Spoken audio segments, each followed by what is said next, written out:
first responders, and I'll take a couple questions right now.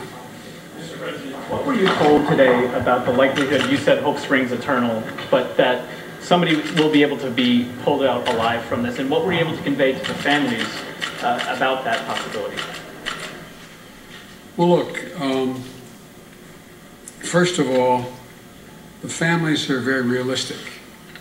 They know the longer it goes, and one of the things that the local FEMA personnel, as well as the local first responders, did is they took all of the families to the site to see what it looked like up close. And they're all realists. They all look and they see those floors just literally feet, cement upon cement upon cement.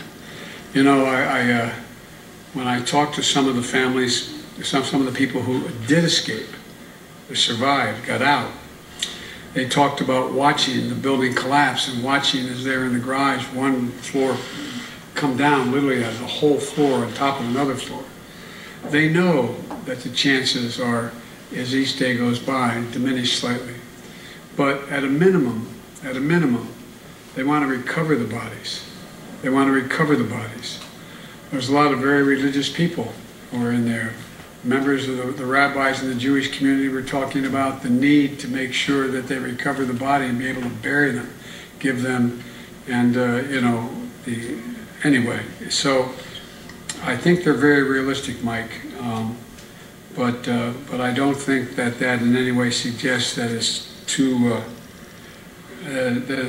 we should stop. I think that we should move on, continue to try to recover the bodies.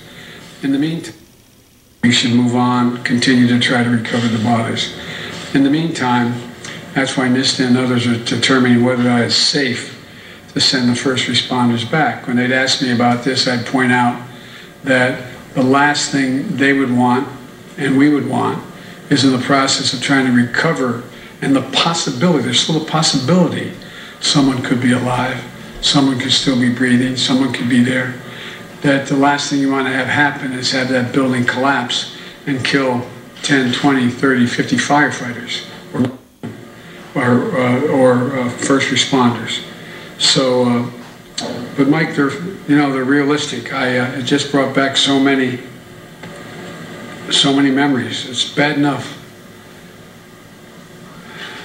It's bad enough to lose somebody. But the hard part, the really hard part, is to not know whether they're survivors or not. Just not have any idea. When the accident took my wife and my family, the hardest part was, were my boys going to get out? Could they going to make it? And not knowing. When you're flying home from Washington to get the news, you know, you just don't know. So but I was amazed. As you know, unfortunately, I've done a lot of these circumstances where I've met with families who have had great loss. And what amazed me at this group of people was their resilience, their absolute commitment, their willingness to do whatever it took to find an answer. I walked away impressed by their strength. And Nancy Bloomberg, do you have a question? Yeah. I was told. Oh, thank you. What did you learn, if anything, about the collapse of the building? Is there anything more you learned from investigators or the FEMA administrator? No, it's underway. I don't, the director of FEMA is with me here. We don't have any firm proof of what's happened. There's all kinds of rational speculation about whether or not the rebars were rusted, whether or not the cement, whether it's limestone or not, whether or not. But a lot of the families who survived talked about how upset they were that in the last years that they've been here, how there was one condominium complex built across the street and a road was purchased, and while they were living there, they would hear the drilling and they'd feel their building moving and shaking. There are all kinds of discussions about whether or not they thought that water level rising, what impact it had. And interesting to me, I didn't raise it, but how many of the survivors and how many of the families talked about the impact of global warming, how much it, and they didn't know exactly, but they talked about sea levels rising and about how there were, and the combination of that and the concern about incoming storms, incoming tropical storms. And so, but I don't think there is at this point any definitive judgment as to why it collapsed and what can be done to prevent it from happening and what other buildings may have to be inspected to determine if they have the same problems. So I want to thank you all for taking the time. President, can we ask you about two matters away from where we are now? First is, while you've been speaking, a top associate of the former president has been in a New York court pleading not guilty to various financial charges. Do you have a reaction to that? And secondarily, if I can, does the Supreme Court's ruling today on an important voting rights decision add to the sense of urgency you feel about pursuing voting rights legislation at this time? I know nothing about the first circumstance because I've been gone. I don't have any idea, so I'm not going to comment on that. And even if I did, I wouldn't comment on an ongoing case if it's an ongoing case. With regard to the second point, I think I did get a summary on the way down in the plane of the Supreme Court decision. It is mildly positive in the sense that there's a remedy available based on the particular voting decision. I think that it is critical that we make a distinction between voter suppression and secession. The ability of a state legislative body to come along and vote, their legislature vote to change who is declared the winner, I find to be somewhat astounding. But the Supreme Court did not rule that way today, to the best of my knowledge. And but I'll have much more to say about that because I plan on speaking extensively on voting rights and as well as going on the road on this issue. So thank you all very much.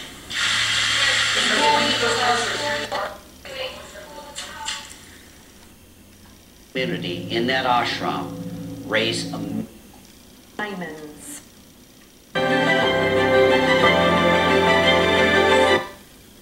For the last several nights that the NSA has been monitoring his who rushed into danger to search for survivors. Let's bring back Caitlin Collins along with Gloria Borger and Laura Barone Lopez here with me in the studio. And Gloria, all presidents are called upon to offer consolation to victims and family members of victims in times like this. But 3 hours with the victims is a staggeringly long period of time. I'm sure quite meaningful for everyone. I'm not criticizing him at all. Yeah. This is in many ways his greatest strength. Yeah, it's someone said to me once, it's a superpower. And I think it gives him strength because, of course, we all are familiar with what he's been through in his life, not only losing a young child and a wife, but then, of course, losing his son, Beau, who was in his mid-40s. And on that subject of Beau, I mean, he knows what it's like to be holding out hope. Right, and I've been told that when Beau was very, very sick, people gave up hope and said he's got a day or two, and that Biden was the holdout and said, no, I'm not going to give up hope here. And this is what he told people today, and he actually said, I know what it's like for people to be holding out hope. And that's why I thought it was important to meet and talk to every single person who wanted to meet with me today, and that's exactly what he did. And so I'm not surprised that it was 3 hours at all. I'm kind of surprised that it could have gone on, I'm sure. Yeah, and Laura, we heard Biden talk about the cohesion, that's the word he used, cohesion, after talking to the Republican leaders of the state of Florida, Senator Marco Rubio, Senator Rick Scott, Governor Ron DeSantis, with whom he had an extraordinarily nice moment in terms of each one of them praising the other for the work that they were doing on behalf of the American people. It's sad that it's rare that we see leaders putting it away, but putting away their differences. And this is something that Biden said during the campaign that he wanted to be able to do, that he would try to bring back this ability of being able to work with the other party. He also said, we are here for you as one nation. So trying to create this sense of unity, that Democrats and Republicans are working together in the face of this tragedy. And inside the White House, they also are very aware the public wants to see more of this. The polling that they see inside the White House is that the public wants Republicans and Democrats to work together. You know, so I got to go, Caitlin. Caitlin, the president apologized to the families for taking long to get down to Florida. What do you make of that? I think a lot of that has to do with not wanting to divert from the resources because, Jake, it is a massive presence. We've been down here all day. We're obviously not far from where the building collapsed. And I think one thing that really stood out was President Biden saying that they brought the families over here to show them what the site looks like. And he said a lot of them are realistic. And we are so far into this. He said they saw that and they saw cement on top of cement on top of cement. And he said at a minimum, what those families told him behind closed doors today is that they'd like to recover the bodies of their loved ones. If that's what it's come to, that is really important to them. Talking about some of them who are religious. And really, Jake, that has been a sense that we've gotten from officials here on the ground as they've been navigating through this now that those search and rescue operations have paused for right now. One other thing the president said that stood out, Jake, was talking about the first responders and saying, you know, we talk about PTSD for people who are in the military, but what these people are seeing and what they are going through is searching through this rubble hour by hour. He said is really going to be something that they need to take care of and be attuned to going forward. All right, Caitlin, Gloria, and Laura, thank you so much. Appreciate it. Turning to our politics lead now. Today, House Speaker Nancy Pelosi announced her 8 picks for that new select committee to investigate the January 6th insurrection. The most notable name was not in the room. Pelosi appointed Republican Congresswoman Liz Cheney as one of the 8 Democratic slots. The Congresswoman stripped of her Republican leadership position after voting to impeach Donald Trump. Cheney's new appointment comes, as sources tell CNN, that Minority Leader McCarthy threatened to pull any other committee assignment from any Republican who accepted Pelosi's offer to serve on the panel. Today, McCarthy did deny making that threat. I want to bring in Republican Congressman Chip Roy of Texas. Congressman, good to see you. Thanks for joining us, and thanks for being patient during the breaking news event. Republican Leader McCarthy calling it unprecedented that your colleague Liz Cheney would accept the offer by Speaker Pelosi. Take a listen. I don't know in history where someone would go get their committee assignments from the Speaker and expect him to have them from the conference as well. I was shocked that she would accept something from Speaker Pelosi. It would seem to me, since I didn't hear from her, maybe she's closer to her than us. I don't know. Congressman Roy, you've spoken in support of Liz Cheney in the past. What's your reaction to that? Well, first of all, let me just say our prayers are with the folks in Florida. I know that's a terrible tragedy, and so I had no problem waiting for the president to be able to address that and talk about that. So thanks, and good to be with you, Jake. Look, I don't think there should be any real surprise here. I think there's a difference of opinion on this matter with my friend Liz Cheney and where a lot of the conference is. That was at the heart of the matter and why she is no longer the conference chair. My position on this has been pretty clear. As reporters, will come out and ask me these questions when I'm heading into the Capitol to go vote, I say, look, I'm on the Judiciary Committee. We have oversight over the Department of Justice, which is executing investigations, has arrested over 500 Americans. I think we need to have oversight, have a report out of the Department of Justice. We had 2 reports that were issued out of the Senate through 2 committees there. I think Rules and I can't remember the other committee, but 2 committees that merged together to do the report out of the Senate. They went through a lot of the security breakdowns. We have the House Committee on Administration, where we can go through and look and see what happened with the security breakdowns and talk to Capitol Police. House Armed Services Committee can call DOD and deal with the Guard. My point being, an oversight has broad powers, which I used to serve on Oversight Committee. My point being, we have all the authority we need in the committees we need, and I don't know why we're not going through and getting reports that way. That's what the Senate did. I think that's what the House ought to do. I think many of my colleagues view this as mostly, if not entirely, political theater by the Speaker, and I think that's the frustration, is that Liz is kind of playing into the narrative there and playing into their hands by making it more about political theater than just executing and following the truth. I'd like to know about those investigations. We have 500 arrested Americans. Yeah. Why? Who are they? What did they do? You have been willing to criticize former President Trump's behavior after the election for pushing the election lies and more. Trump has attacked you for it. When you ran for a Republican House leadership position, Trump said, quote, "Can't imagine Republican House members would go with Chip Roy. He has not done a great job. Will probably be successfully primaried in his own district," unquote. The only reason I bring it up is because you were with Trump yesterday when he visited the border there in Texas. Did you have any reservations about joining him on the border? Yeah, I don't have any reservations whatsoever. I'm a congressman from the great state of Texas. The district I represent gets to about 100 miles from the border. The open border, the crisis we're having, is having a direct impact on the people I represent. Anybody who follows politics, literally anyone, knows exactly where I come from ideologically. They know that I'm a rock-ribbed, solid conservative, a limited government constitutionalist. My voting record reflects that. I have a strong voting record supporting America first. But look, here's the deal. I don't dance. I don't dance for anyone. I don't dance for the leadership. I don't dance, for the other end of Pennsylvania Avenue. Article 1 and Article 2 are supposed to be separate. I represent the 750,000 Texans that I'm supposed to represent. And when I agree and when I fight for the things I believe in, when they're aligned, I will do that. And, I know the president knows that. And so I had no qualms going to the border, standing there in front of the fence that is not finished, standing there next to where there were 700,000 apprehensions that have occurred along our southern border. A part of the border, by the way, that Vice President Kamala Harris has not gone to. Yeah. In her pit stop in Los Angeles, she pit stopped in El Paso, which is literally 750 miles away from McAllen, where, Jake, you know, and I know, the epicenter of the crisis actually is. Yeah, so I was proud to be there with the governor, with the former president, with my colleagues. Let me ask you about the border crisis, because Democratic Congressman Henry Cuellar of Texas was on the show yesterday. He spoke about the humanitarian crisis at the border. What more do you think needs to be done to stop the migrants from making this dangerous journey, creating the crisis that you're talking about? Well, look, I think this is pretty simple. We do need to maintain Title 42, and I'm very concerned that the Biden administration previous to its collapse are very concerning, and all the other environmental factors that we have. And I'm particularly concerned with newer developments that haven't withstood the test of time or storms. Those are very concerning. I do believe it's something we have to look at, which is why it's all the more important that we really focus on traditional infrastructure. We have enormous needs in this country right now.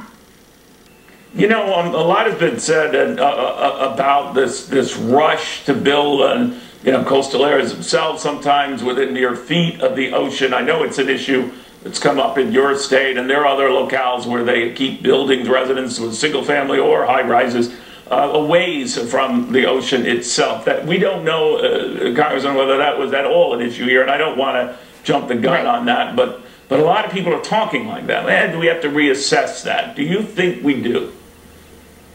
Well, I do think you're right that we need to take our time and see this site fully investigated so that we know what is actually happening and what is actually going on. And in fact, just before I came on your program, I just flew in from D.C. today. I read a headline online that there was another structure in D.C. That collapsed today. And so these are issues that will be top of mind. And once we see an investigation at Surfside, we'll be able to know if it was environmental, if it was construction and engineering issues, rather. Got it. You know, Congressman, I'd be remiss. I mean, I was speaking to your colleague, House Majority Whip Clyburn, and one of the issues I wanted to bring up was a comment he made in the New York Times where he fears this defund the police movement that's sort of taken hold of some in the party is akin to cutting the throats of the Democratic Party. He's worried about it. It echoed concerns that I heard from Michael Dukakis, the former Democratic presidential candidate, who fears the same thing, that it's not a good strategy, in fact, a harmful one. What do you think of that? Well, the polling behind that, Americans do not support defunding the police. In fact, we should be defending the police. And defunding the police really hurts the communities that need the most protection. And to hear, Jen Psaki earlier this week say that Republicans want to defund the police. Well, this is sort of brazen gaslighting. And I think it's because they're trying to deflect from the increase in statistics we've seen of increased crime around the country. And then you have these far left progressives that are running campaigns based on defunding the police. It's a very dangerous message, particularly when crime is up. Portland, Oregon, it's up over 800%. In D.C., we know it's up over 35%. but all across the country, cities, Charleston, where I am right now, we've seen an increase, which is the same as everywhere across the country right now. You know, Congressman, the White House technology is easier to use. To blame for this, pointing to the earlier spending package and the $1.9 trillion, you know, the spending package. And I'm wondering, I don't see police reference there, or when you were voting on that, did you see anything about that in there? Not until afterwards. And, you know, sometimes there are all of these amendments. We're talking about thousands of pages, $547 billion in a surface transportation bill this week. There's all sorts of goodies in there. And what I have learned in my first 6 months in Congress is that you try to get people on gotcha votes and messaging legislation for PR purposes. And I'm sure that's where this is buried somewhere in there. But the truth of the matter is you know, the infrastructure package itself is being held hostage by Democrats, and this, I believe, is just a deflection from bad legislation. We saw what the continued COVID-19 package did. People were not going back to work because we're paying them to stay home through unemployment. The surface transportation bill is a lot of money. The larger overall infrastructure package, the over $1 trillion, possibly $2 trillion, that wasn't going anywhere. They've got a lot of problems right now, and I get why they're pushing back, but this one isn't going to stick. All right, so additional announcements throughout the summer. I'm Elena Lansing.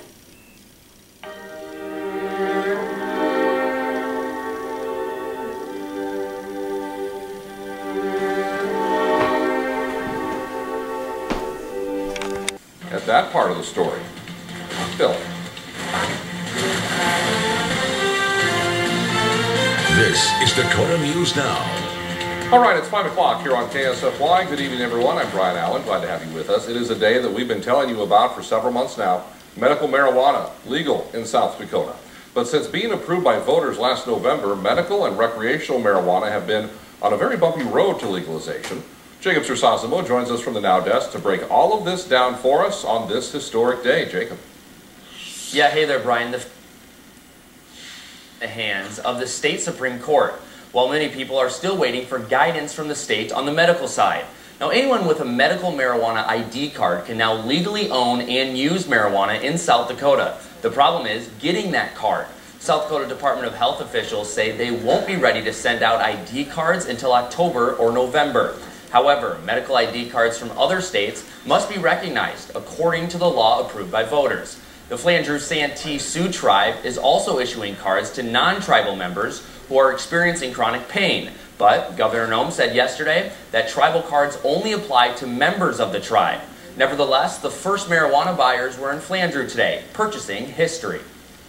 It's kind of unreal. It doesn't really feel real that this is happening, not only in our community, in our tribe, but in the state. It just really feels unreal. Now, as for recreational marijuana, the South Dakota Court Administrator previously said not to expect an announcement before today. That means we could get a decision from the Supreme Court any day now on whether the voter-approved Amendment A is constitutional. Live from the Now Desk, Jacob Sersasimo, Dakota News Now. Jacob, thank you. There are quite a few new laws on the books today in South Dakota. Sports betting in Deadwood now allowed. At this time, wagers can only be placed within city limits. Another law requires drivers under the age of 18 to hold a restricted permit for at least 6 months. Drivers with restricted licenses can no longer have non-family member passengers in the car for the first 6 months. Several pro-life bills promoted by Governor Noem also have gone into effect, including a ban on Down syndrome abortions and a preservation of life for a child born after a failed abortion. A follow-up now to an investigation in the city of Aberdeen. Police tell us a North Dakota man has been charged with making a terroristic threat in connection with an incident yesterday at Wiley Park. Police say the man was making comments about blowing things up, and witnesses say he was burying things in the sand on Wiley Beach. Officials closed down the area. Counties. State law requires that counties meet high levels of fire risk in order to regulate fireworks. A KELO.com original story by Ray Yost has more details on regulating fireworks during a drought. With dry conditions across KELO, fire officials say the safest way to enjoy fireworks over the 4th of July weekend is at public firework displays. Right now on our website, we have a list of displays planned for this weekend. Now, if there's an event in your community that's not listed, just email youshare@keloland.com with details. A lot of people planning their holiday weekend outside, Jay. Hopefully the weather plays a good role in that. It should be good weather for all your outdoor activities, Bridget. It should be a typical 4th of July type forecast. Lots of sunshine, dry air, and of course, heat. Right now in Sioux Falls, our temperature sits at 88 degrees. That's down 2 degrees from last hour. The fall's starting to head toward trickle. Doesn't look like there's hardly any water coming across the rocks right now. Let's see where we have some water. Oh, there's Lake Madison. Lots of sunshine. Somebody water skiing off in the distance with that sunshine. In Aberdeen, we have just a few clouds in the sky, 92 degrees. And in the Pierre area, plenty of sunshine during the day. Right now, we are at 93. Temperatures around the region all above average. Just a gentle southeast breeze. Overnight tonight, clear skies. Lows will be in the 60s. Should be a real fine evening, so get out and enjoy that. There's hardly any wind, and you know what? There's not much humidity either. For your day, tomorrow is going to be a lot like today. We'll have mostly sunny skies. We'll tack on a couple degrees in spots. 91 in Sioux Falls with a very light southeast breeze and mostly sunny sky. 97 in Aberdeen, 96 in Pierre, 90 in Rapid City. I said the upper 90s in central and northeastern South Dakota will be near or even above 100 degrees in those areas this weekend. We'll have a complete holiday weekend forecast in just a minute. Thanks, Jay. IM 26 takes effect today, legalizing medical marijuana in South Dakota. The state's first dispensary also opened today. Native Nations Cannabis in Flandreau held its grand opening along with a ribbon cutting this morning. There are rules in place with who can purchase and use medical marijuana. KELOland's Sarah McDonald will have a closer look at the new business coming up tonight at 6. Meanwhile, the fate of Amendment A, which would legalize recreational marijuana, is still tied up in the courts. The circuit court declared it unconstitutional. An appeal is currently before the South Dakota Supreme Court. Until then, the circuit court ruling remains in effect. Teenage drivers in South Dakota now have some new restrictions. Those who did not upgrade to a restricted permit last month must now drive with an instruction permit for 180 days with driver's ed or 275 days for those who have not taken driver's ed. Those with restricted permits who did not upgrade to an operator license must also hold a restricted permit for 6 months. Now, they cannot have any passengers who are not immediate family members. Sioux Falls police are asking young drivers and parents to help with enforcement. But from a legal standpoint, we just want you to drive safely. Kids, abide by your parents' rules for your cars. Drive around, be safe. The law was passed during the 2020 legislative session, but implementation was delayed to this year. You can get a closer look at all the changes on KELOland.com. A murder trial gavelled in legal history at a South Dakota court. Rescue work can resume, authorities have decided, after it was suspended for most of the day today. Alarms on the site went off early this morning, warning of at least 3 areas of movement that authorities say could cause additional collapse. 6 to 12 inches of movement in a large column hanging from the structure. Slight movement in the concrete floor slabs. Movement in the debris pile immediately adjacent to the south side of the structure. Rescuers also revealing a haunting account of what they heard in their first hours on site. We did hear audible sounds, and they were searching for a female voice is what we heard for several hours, and eventually we didn't hear her voice anymore. This video, taken just moments before the collapse, shows water pouring into the garage. Still, experts say it's unclear whether the water is related to the cause of the collapse. This, as we learn, most of the condo board quit in 2019, a year after a structural engineer recommended extensive repairs amid disagreements on repair plans, according to the Washington Post. And in a new harrowing account, a survivor who was in the part of the building that fell says she woke up and heard a crack.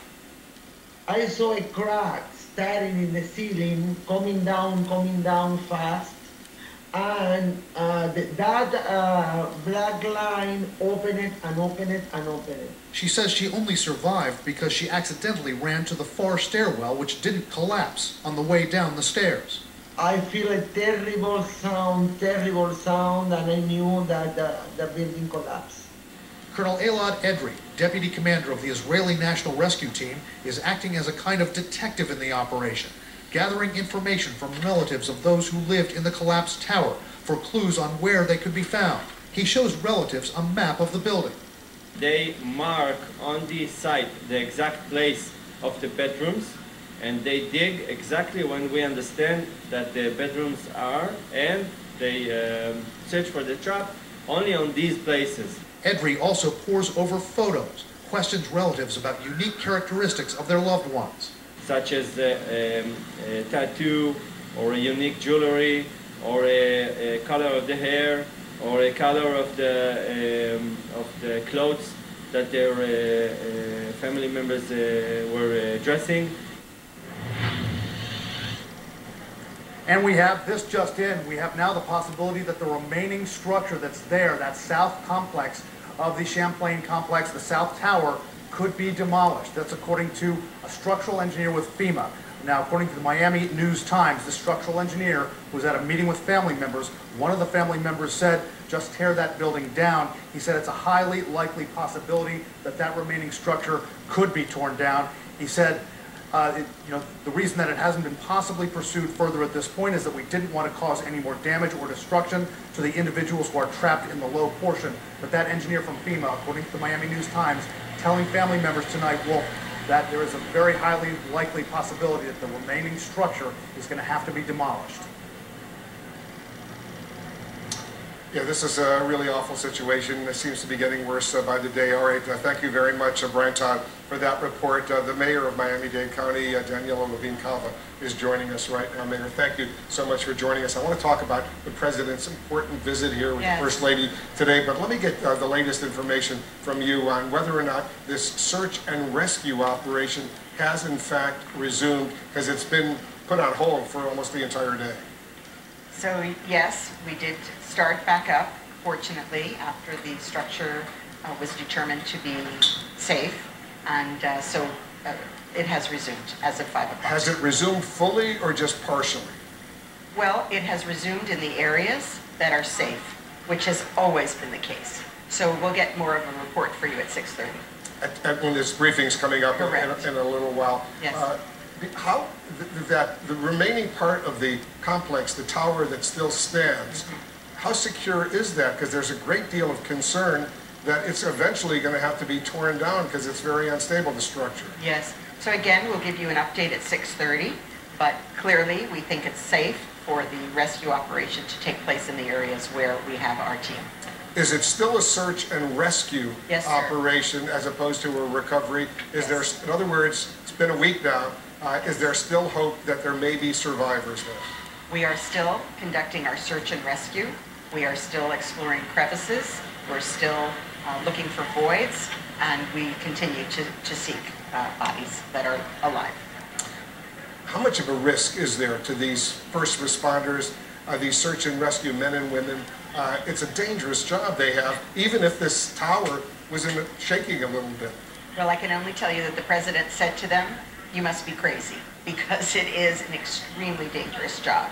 And certainly they're trained for it, they're highly specialized, and we do not allow them to take undue risks. But the conditions are very difficult, and they are proceeding into conditions clearly where there is a severe risk of danger to themselves. Tell us about the visit that you had. The president spent more than 3 hours with family members, trying to comfort, together with the First Lady, Dr. Jill Biden. Take us inside and give us a little flavor of what was going on.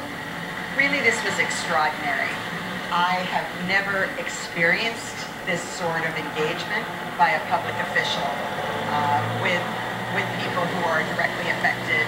And it was an open ballroom with tables, groupings, and after making introductory remarks about his own personal experience with death and grief, which were very, very moving, he moved on to speak individually, table by table, until everyone had had a chance and was satisfied that they had truly connected with the president and the First Lady. So in other words, he and the First Lady actually spoke with every family member who was there, who was gathered, they could say a few words about their moms or their dads, their sons, their daughters? He immediately asked. He wanted to understand their circumstances. He shared his own stories of how he had coped with loss and grief. I found it very comforting, and I know they did as well. And you had never experienced, obviously, anything like this before. No, sir. President coming to Miami-Dade, and all of a sudden, you have to deal with a crisis like this. So what's your assessment looking forward? You know, he says that these family members, in his word, they are realistic about what's going on with their loved ones. You get the same impression? We've worked very hard to make sure that these family members had everything they needed to prepare for the future. And that includes preparing for potential loss. Look, they've all experienced loss already just from the horrendous circumstance. But we have worked with them, including allowing them to visit the site, as you know, and with grief counselors, with rabbis, with pastors, and really they've bonded as a group. They have supported each other. Family members are coming in from across the world to be together. I think that they are really going through this very difficult process, and we're supporting them to do so. I just want to follow up on one detail. A FEMA engineer has now said publicly that once the search and rescue operation is completed, the recovery is completed, that remaining tower, it still stands for practical purposes, for safety purposes, is going to have to be demolished. Is that the information you're getting from your experts as well? We're going to talk about that at 6:30. And I think we'll all come to understand what is necessary to do at this site. And who are you going to be joined by at this news conference? Yes, we're going to have some of the structural engineers who are part of the team that has been reviewing all of this. So they're going to tell us about the resumption of the search and rescue operation, how it's unfolding, how serious it is right now, and what needs to be done. Yes. Lots of questions, Mayor. Yes. I know you got a ton going on. Thank you so much, as usual, for joining us. We really appreciate it. Mayor Daniela Levine-Cava, thank you. Agree on the problem. If the problem is something that we can all agree on, then you can find a solution. The hard part today, Brett, is we can't even get agreement on the facts anymore. Everybody brings their own set of facts to the table. I said, you're entitled to your opinion, just don't bring your own set of facts to support your opinion. In light of, this is the pushback to that, they say President Biden didn't win a single county in West Virginia. And do you feel more allegiance if you're getting pushed from Democrats to do something to the people of West Virginia or to the Democratic Party? Well, I'm here because of West Virginia. I'm here because of every person in West Virginia. I love my state as much as anything in the world. Not quite as much as my family, but not far behind. But I would do anything for my state of West Virginia. It's been so good to me, the opportunities. I've had a chance to serve as governor for 2 terms, Secretary of State before that, House of Delegates, State Senate. I know this process very well. These are good people. And the bottom line is they have changed. I've told the Democratic Party what had happened to people like West Virginians or people that come from rural areas, that they all of a sudden find themselves not good enough, not clean enough, not green enough, and not smart enough. Well, I'm sorry, this is the same good West Virginians and independents and Republicans that we've always been. They just started voting differently for that reason, and they still send me back to represent them, and I do the best that I possibly can. I know them. They don't know me as the Democrat, Joe the Democrat. They know me as Joe. Well, you've been successful as a Democrat in West Virginia. Last thing quickly, will Congress ever care about the national debt again? And when? You know, Brett, I'm concerned about this. I don't see either side. I'll be honest with you. They all talk a good game. But there's no one truly concerned about all of the trust funds we have, the highway trust, all the different things, Medicare, Medicaid, you have Social Security. What are we doing? Are we at least sitting down and thinking, how are we able to basically continue these programs that are so desperately needed, but also making sure that we live within our means? We had a balanced budget amendment in West Virginia. Most states have a balanced budget amendment. As governor, I said every week. And then when the crash happened in 2008 and 2009, it was every day making adjustments so we could live within our means. And when you get outside of your means, and you get, my grandfather would always tell me, Brett, he said, Joe, uncontrolled debt, unmanaged debt will make cowards out of the decisions you'll make. You'll make cowardly decisions. And we are making cowardly decisions because we will not face the truth of basically a situation that we have with unimaginable debt. 28.5 trillion. Hey, Brett, $4 billion every day, like clockwork. I get a wake-up call every morning. $4 billion every day increasing. Yeah, and if interest rates go up 1 point, we pay more on the national debt. Well, the interest rates on more than we pay for the Pentagon.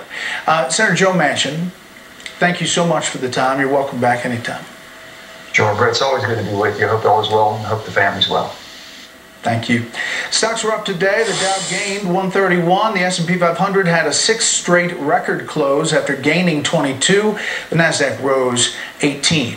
Up next, the argument over whether masks should still be required on planes and other public transportation. Plus, we talked to the Surgeon General. Not everybody wants the same thing. That's why I go with Liberty Mutual. They customize my car insurance, so I only pay for what I need. Because I do things a bit differently.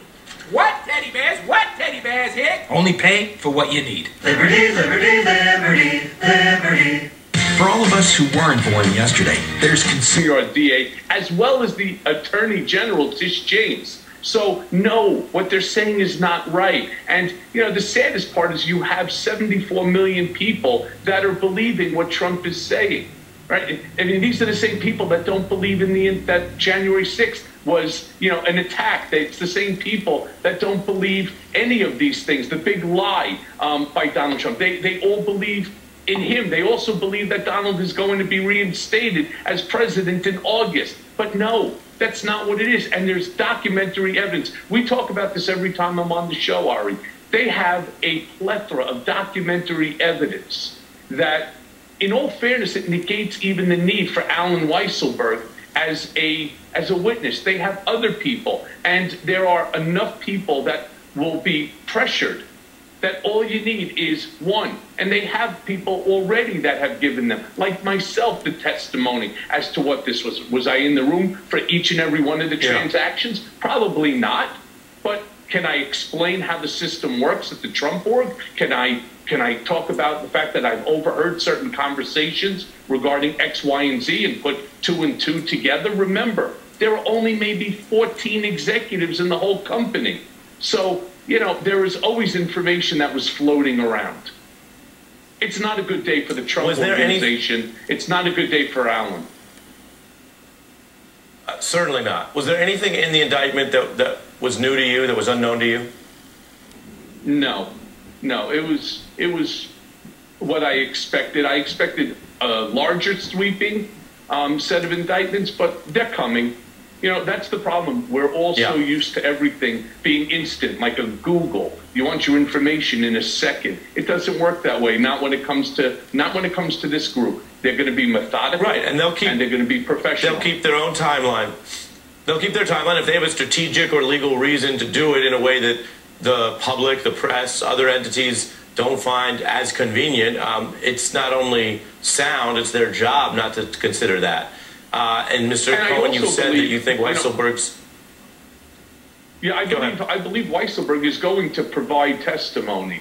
He may not do it, he didn't do it yesterday, that we know, but it's a very big difference, and I've been there. And I can tell you that the feel of the handcuffs behind your back, it's not comfortable, nor is it sitting there and having your photograph taken. Now, Alan could be, you know, a tough guy for Donald, which is what we all want it to be. That's when you're being investigated. But it's a whole nother story now once you're being indicted. Because the next step is potentially, and it's not going to be, but potentially 105 years. It's 7 years for each of the 15 counts. Now, I don't believe he'll get 105 years, but even 1 year for a guy who's 74 is tough.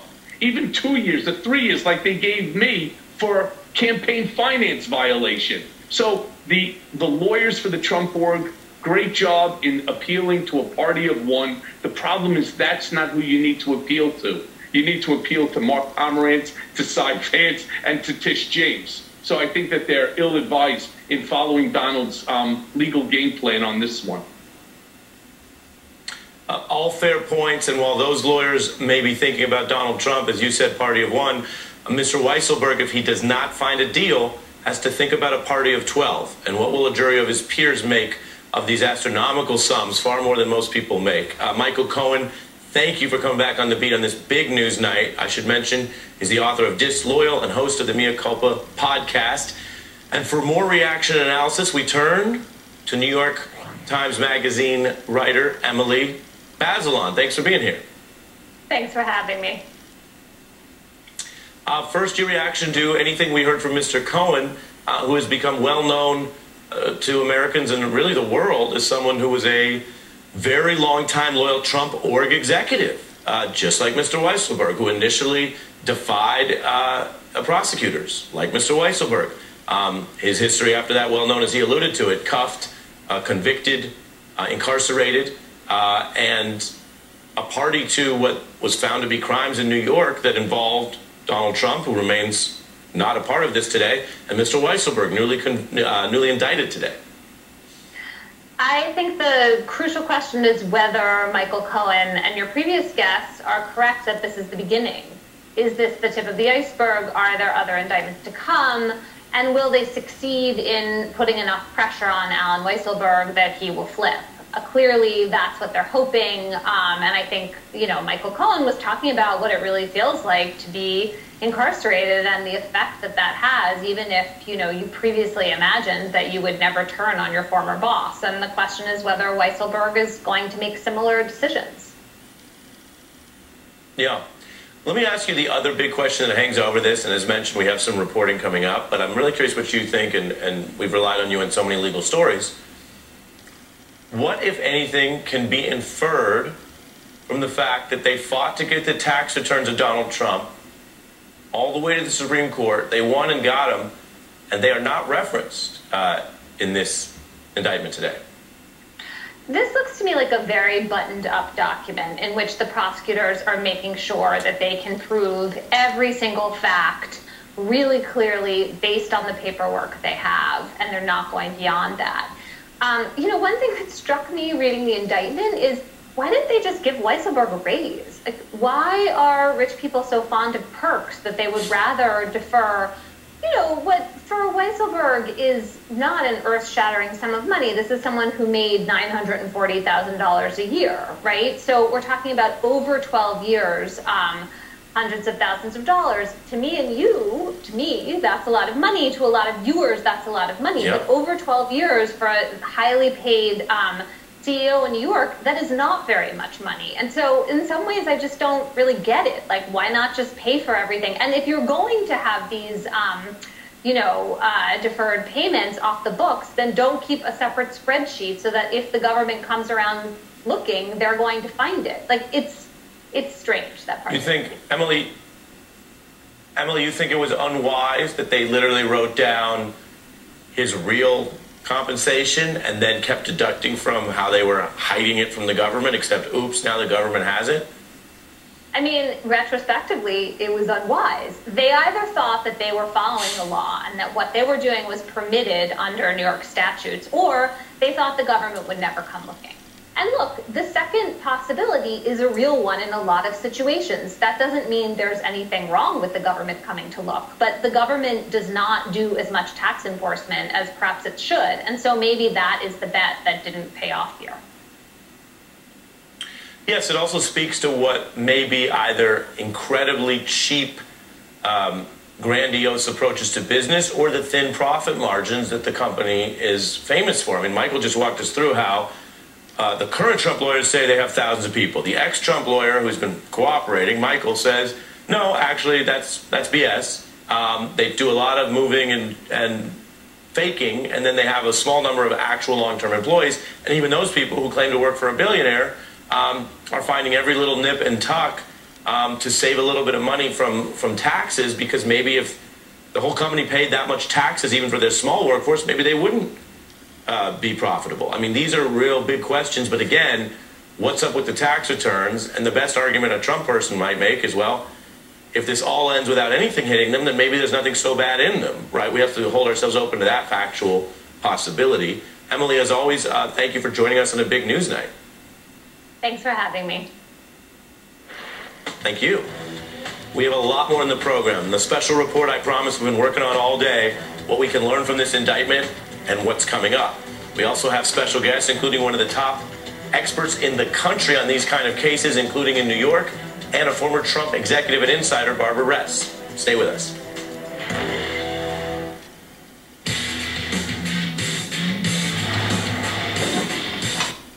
Trafficking ring in the Omaha and Council Bluffs area. An update to a story we told you about last night. A 33-year-old North Dakota man is charged with making terroristic threats after threatening to use explosives at Wiley Park in Aberdeen. Police took the man into custody yesterday afternoon. Authorities closed Wiley Park and Storybook Land while they searched the area, but no dangerous items were found. The fourth thing tonight, a special welcome home after being deployed overseas for nearly a year.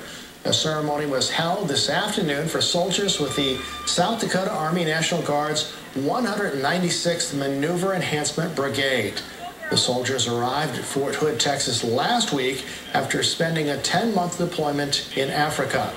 Coming up tonight at 10, we find out how this return home is extra special for several of those Guard members. Welcome home. Finally, the fifth thing you need to know at 5. There's a new gathering space in downtown Aberdeen, and you'll notice something special about the yellow roses at Malchow Plaza.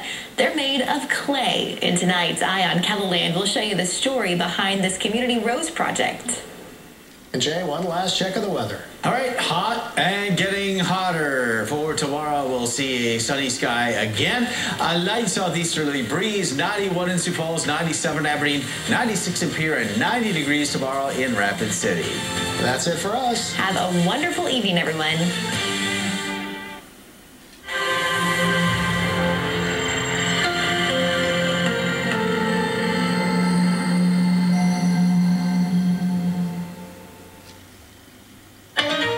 Tonight, search and rescue efforts resume in Florida after a day of danger and waiting. Could the rest of the Surfside condo building fall? President Biden pays his respects to the missing, visiting with families and emergency workers in Florida. Our message today is that we're here for you as one nation, Plus, new video from right before the building collapsed. Could it be a clue to what happened? Trump Organization charged the former president's company and chief financial officer accused of a 16-year tax evasion scheme. Could Alan Weisselberg turn on Donald Trump? Deadly heat. Hundreds of deaths may be linked to the historic heat wave out west. ER doctors forced to pack patients in ice. Tropical storm Elsa moving rapidly. The whole state of Florida currently in its path. Supreme Court weighs in what it means for new voting laws. COVID spike. New cases are up by 10%.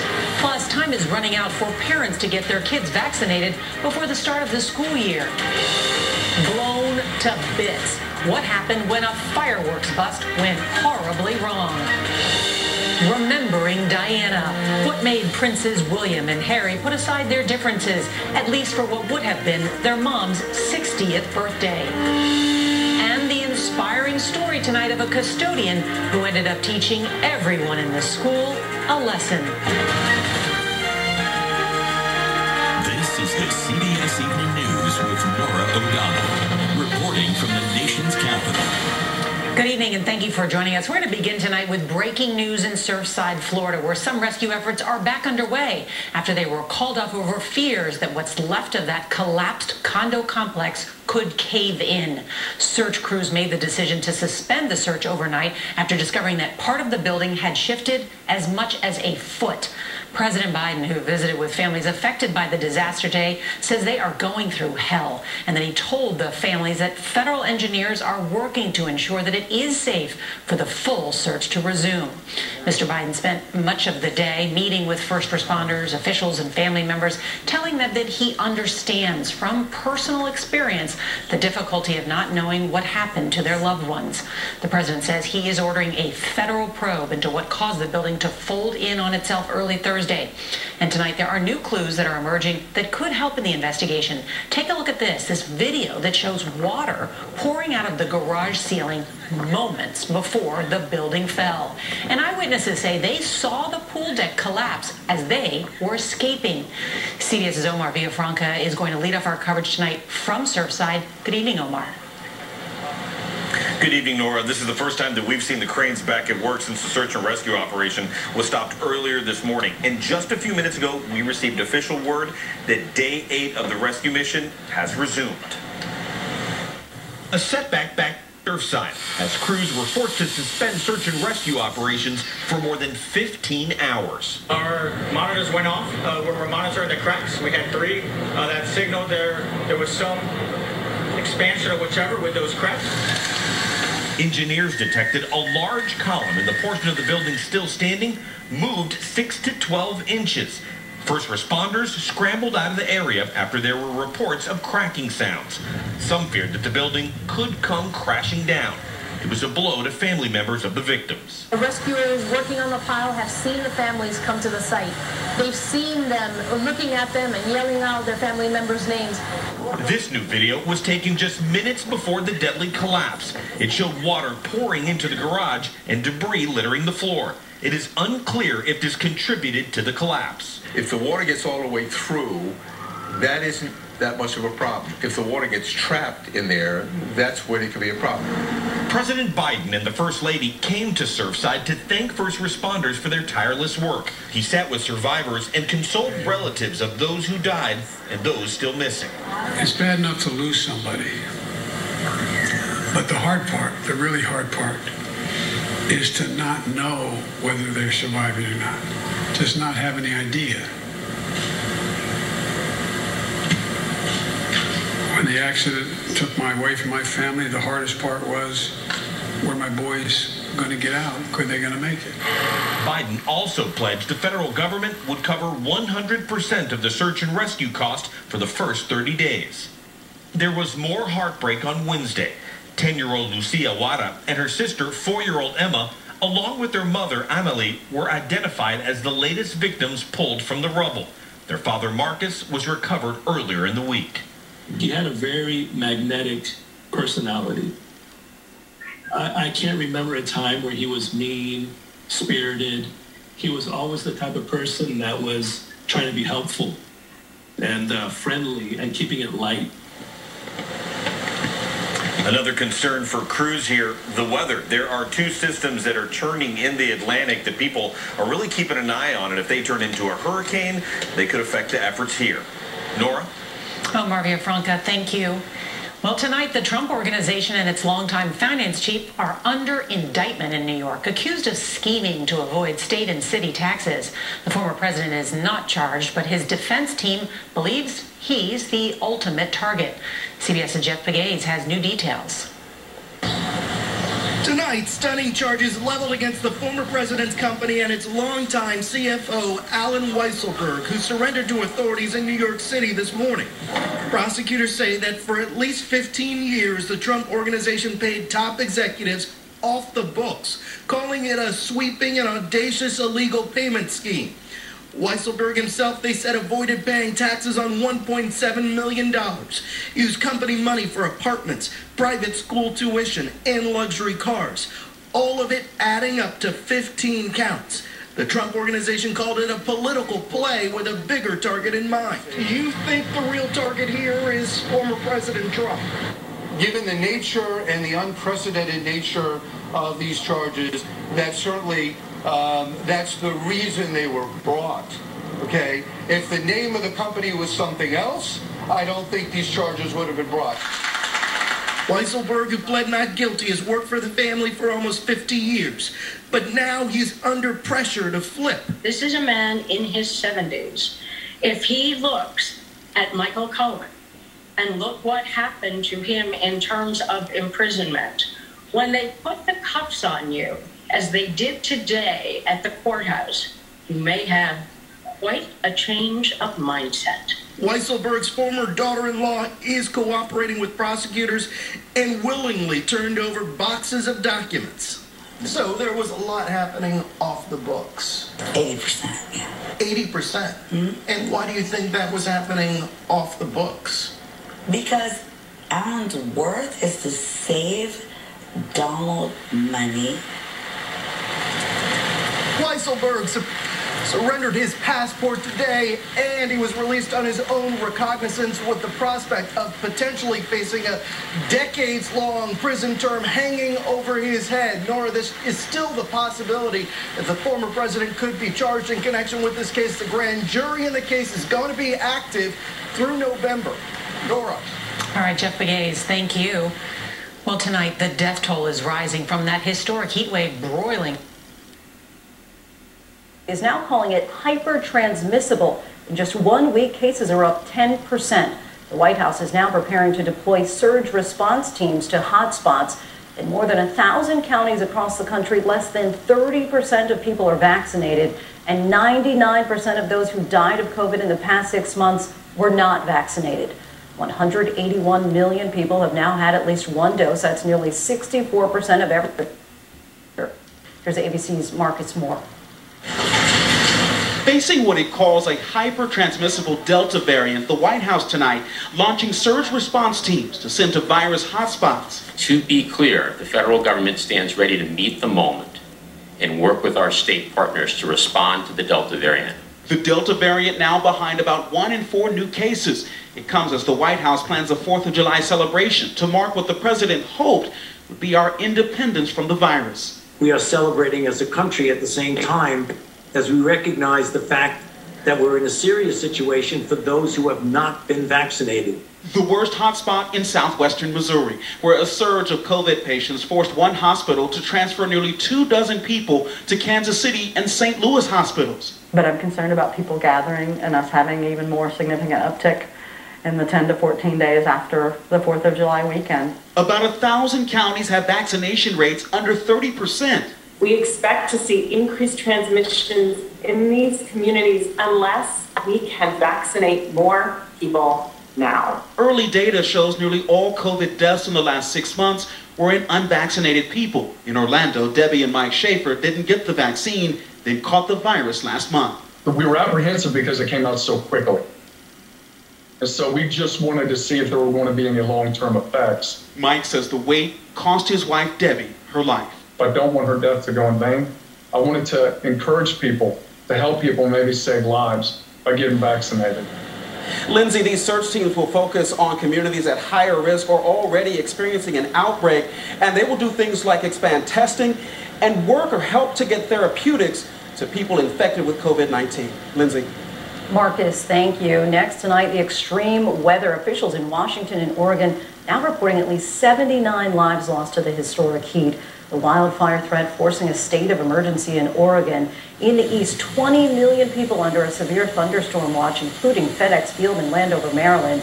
And a new tropical storm now on the move. ABC senior meteorologist Rob Marciano tracking it all for us. Rob.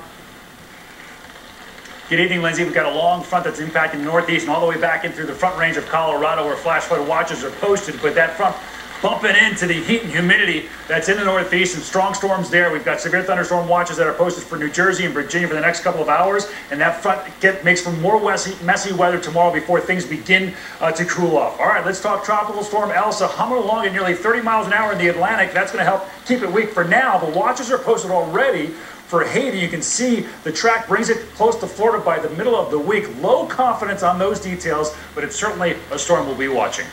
Lindsay? We know you'll be keeping an eye on that for us. Thanks so much, Rob. Next, the major Supreme Court decision on voting rights. The conservative majority upholding 2 Arizona voting restrictions that opponents claim would unfairly result in racial discrimination. With more on what this ruling might signal for the hundreds of other measures like it currently working their way through state legislatures, we go to ABC's Terry Moran. With states across the country passing new laws that make voting more difficult, especially for minorities, the Supreme Court today gave a green light. By a 6-3 vote, the conservative majority on the court upheld 2 election laws in Arizona. One criminalizes the collection of ballots by third parties, dubbed ballot harvesting by critics. The other requires election officials to throw out ballots cast at the wrong precinct. Voting rights activists offered evidence that these laws impact Native Americans and other minorities more than whites in Arizona and claimed they violated the Voting Rights Act. But in today's ruling, Justice Samuel Alito, writing for the court, brushed that evidence aside, saying the burden on minority voters was minor. Mere inconvenience cannot be enough to justify a violation of the Voting Rights Act, Alito wrote. In an impassioned dissent, Justice Elena Kagan, writing for the court's liberals, declared, "What is tragic is that the court has damaged the statute designed to bring about the end of discrimination in voting." And in Arizona, Native American activists said the ruling will make it harder for them to vote. Only 26% of Native Americans live on a postal route, meaning you can't get mail at home in most places. And that's why ballot collection matters. Terry Moran joins us now. Terry, President Biden put out a statement today saying he was extremely disappointed in the court's decision. Terry, the president has made it clear that he and his Attorney General Merrick Garland will be fighting these state measures that they say restrict voting access. What are they learning from this case? They're learning it's going to be harder for the Justice Department or anyone else to challenge these new laws, to prove that they have a discriminatory impact on minorities. They'll need more evidence, meticulous evidence, or evidence that they were passed with a discriminatory intent. And that's hard, but President Biden in that statement vowed to continue the fight, saying democracy is on the line. Lindsay? Terry, thank you. Next, the Brookings Summer Arts Festival, July 10th and 11th. With a news bureau just minutes from the state. Restrictive voting laws, the message from the justices is clear. This is another sign from the Supreme Court that these are going to be quintessential political judgments left to the political branches of the states. And it's going to be increasingly difficult to challenge them in court. Now, on this last day of the Supreme Court's term, no word from Justice Stephen Breyer, who, of course, progressives have been pushing to retire so that President Biden can nominate his replacement. But, you know, he is in really good health. He's active, and he plays such an important role on this court. I think at this point, a retirement, Nora, would come as a surprise. All right, Jan Crawford at the Supreme Court, thank you. Well, tonight, the political fight over the Capitol insurrection has reached a new level with a surprise appointment by the House Speaker and a reported threat from the House Republican leader. CBS's Nicole Killian reports from the Capitol. Less than 24 hours after an emotional vote witnessed by officers who were on the front lines January 6th, Speaker Pelosi unveiled her picks to serve on a newly created select committee to probe the attack. The next step for us has always been to seek and to find the truth. A surprise pick to join Democrats on the panel, Republican Liz Cheney, who voted to impeach former President Trump and was removed from party leadership earlier this year. I was shocked that she would accept something from Speaker Pelosi. It would seem to me, since I didn't hear from her, maybe she's closer to her than us. I don't know. Minority Leader Kevin McCarthy denied threatening fellow Republicans that he would pull their committee assignments if they served on the panel. Cheney said she wasn't concerned. I have not been, but again, my oath, my duty, all of our oaths and our duty is to the Constitution, and that will always be above politics. Leader McCarthy would not say when he plans to name his picks for the panel, but Speaker Pelosi indicated the committee is ready to move forward with or without those Republicans. Nora? Nicole Killian, thanks so much. And there is still much more news ahead on tonight's CBS Evening News. The investigation into an illegal fireworks explosion that injured more than a dozen people. And a royal reunion. What brought estranged brothers Prince William and Harry together today? Let's get some hotcakes and, the menu suggests a cinnamon roll with your meal. How do they know what people like? How do windmills power people's houses? How about we walk to the slide? Caution, objects on the road ahead. How did it know that? We made it! Wow, how did you find out about this place?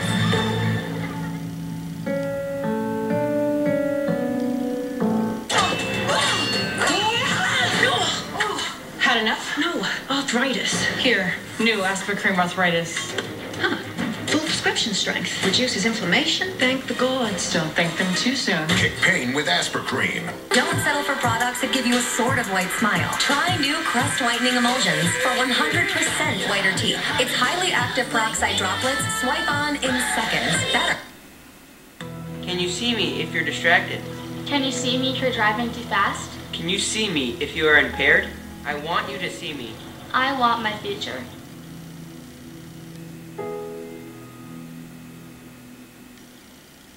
Every 9 seconds in the U.S., a woman is assaulted or battered. Children's Inn is here to help. Last year alone, we provided shelter and safety to over 900 women, children, and men in our community. But we need your help. Please join the drive to help Children's Inn drive out domestic violence. Your donation will directly impact those who need it most. In the time it took to watch this ad, 3 women were assaulted. Learn what you can do to help at driveoutdv.com, because hope is stronger than fear.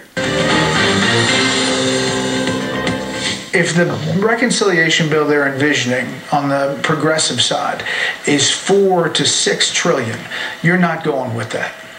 I don't think I could ever get there to that. I don't think that not unless we just throw caution to the wind on the tax code and we care less. Are we competing in a global market, and are we being fair?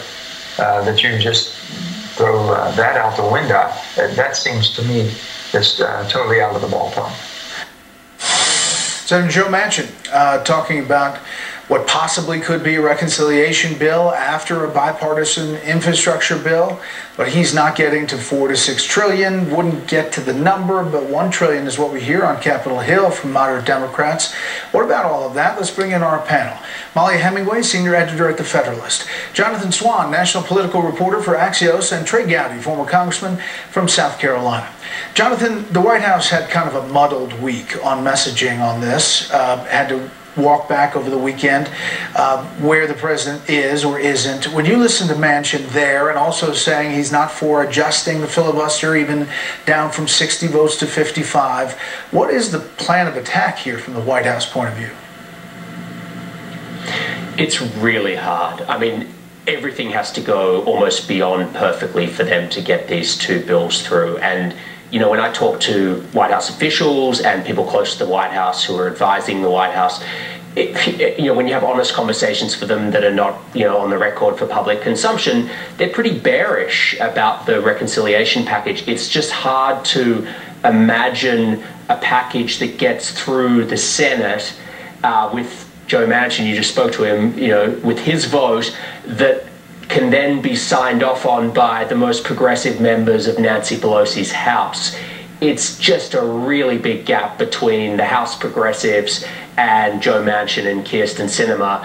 And I don't know what kind of political magic can bridge that gap, and nor do the people I talk to. Meantime, Molly, the progressive side, the Democrats, are throwing down these gauntlets every day. This will not happen. This will not happen if both are not passed together. Yes, and I think Senator Manchin showed how he is able to be elected as a Democrat in such a Republican state with his moderation and his approach there.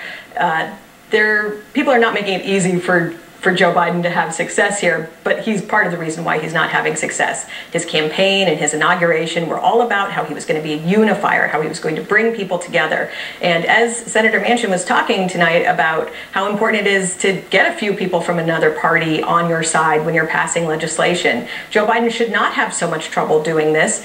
He finally, in fact, did get people for the infrastructure bill, immediately sabotaged it. Nancy Pelosi isn't helping because of her ultimatums as well, but it really gives lie to this idea that Joe Biden was somehow a moderate or a unifier when he can't even get something as widely liked as the infrastructure bill passed. Trey, I mean, this sounds like it's not happening. Yeah, Brett, I like to take a step back and look at the political reality. Joe Manchin represents a state where Joe Biden did not win a single solitary county. All right, let that sink in for a second. Joe Biden did not win a single county in West Virginia, and Nancy Pelosi would not win a neighborhood other than the philosophy department at West Virginia University. So Joe Manchin is not going to vote for what the squad wants. And for people who like representative government and representatives who actually vote like their state wants, they should love Joe Manchin because it's a ruby red state. All right, meantime, the Supreme... Your airways narrow and there's less breathing room. Primatine Mist is clinically shown to open airways quickly. Smoking is freaking. We're part of the search and rescue teams. So when you look at the challenges that we've seen, you've got the advent of storms taking place, and also the urgency of time that is working against us. You know what? It might be sooner than we are anticipating. But you know, engineers have been working around the clock, even though there was a stoppage. Nobody stopped working because we had to put together a plan in order to continue the mission. And so the search and rescue mission is continuing, and you mentioned the weather. The mayor, Daniela Levine-Cava, she said Tropical Storm Elsa could impact this area as early as Sunday. That's the last thing anyone needs. Things are really bad to begin with, and all of a sudden a tropical storm with heavy wind and rain heading towards this area. So the men and women are basically working on top of a lightning rod on top of that. So strong winds also complicate, because those strong winds, again, make debris off the building, potentially come falling down. Those are things we can avoid with the safety precautions. Unfortunately, if the building is leveled, then it makes the work effort that much easier to accomplish. So you think by Sunday that tower might be leveled? I don't know if it'll be that quick, but again, all those complications of whatever we'll need to take to do it, the calculations I meant, are definitely under discussion. I know you and the mayor and other authorities have been fully briefing the families. Before you come out and brief us, how's that going? So just a little bit ago, I was about to have a visit with another television station, and the local Greek priest who's embedded with Miami-Dade brought the family. They lost their son Andreas, and he's the student from Vanderbilt University, yes. 21 years old. Right, and the family, I got chills. It was such an amazing healing moment for me, because of they were grateful to be able to have closure. And I got to introduce them to some of the first responders, some of the task force members. A little uncomfortable at first, but it was so healing for everybody. You know, and it's not that easy for everybody. I was just grateful to be able to help them find closure. Yeah, it's so heartbreaking. A 21-year-old student at Vanderbilt.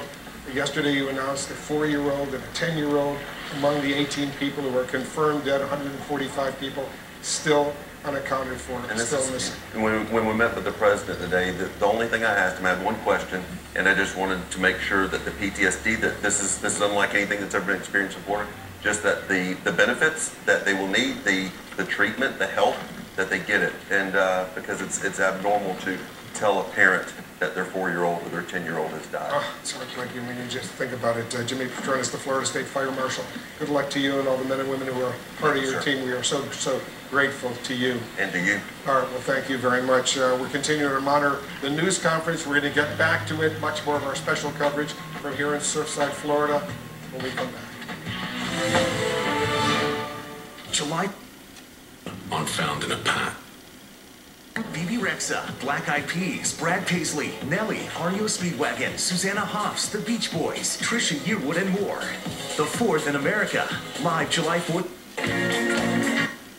For sunshine, temperatures getting a little bit warmer too, and then finally on Saturday we'll begin to see some chances for showers and thunderstorms, very spotty, mainly along and west of the Missouri, so here you'll have a chance to see some of that on Saturday itself. Further east, not so much just yet, but those chances do move east on the 4th of July itself, especially that night, and chances stick around for spotty showers and storms early next week. Try to squeeze out as much as we can. Tyler, thank you. Thanks for joining us here on KDLT. NBC Nightly News is up next. The news continues in 2 minutes with the 6 o'clock edition of Dakota News Now over on KSFY.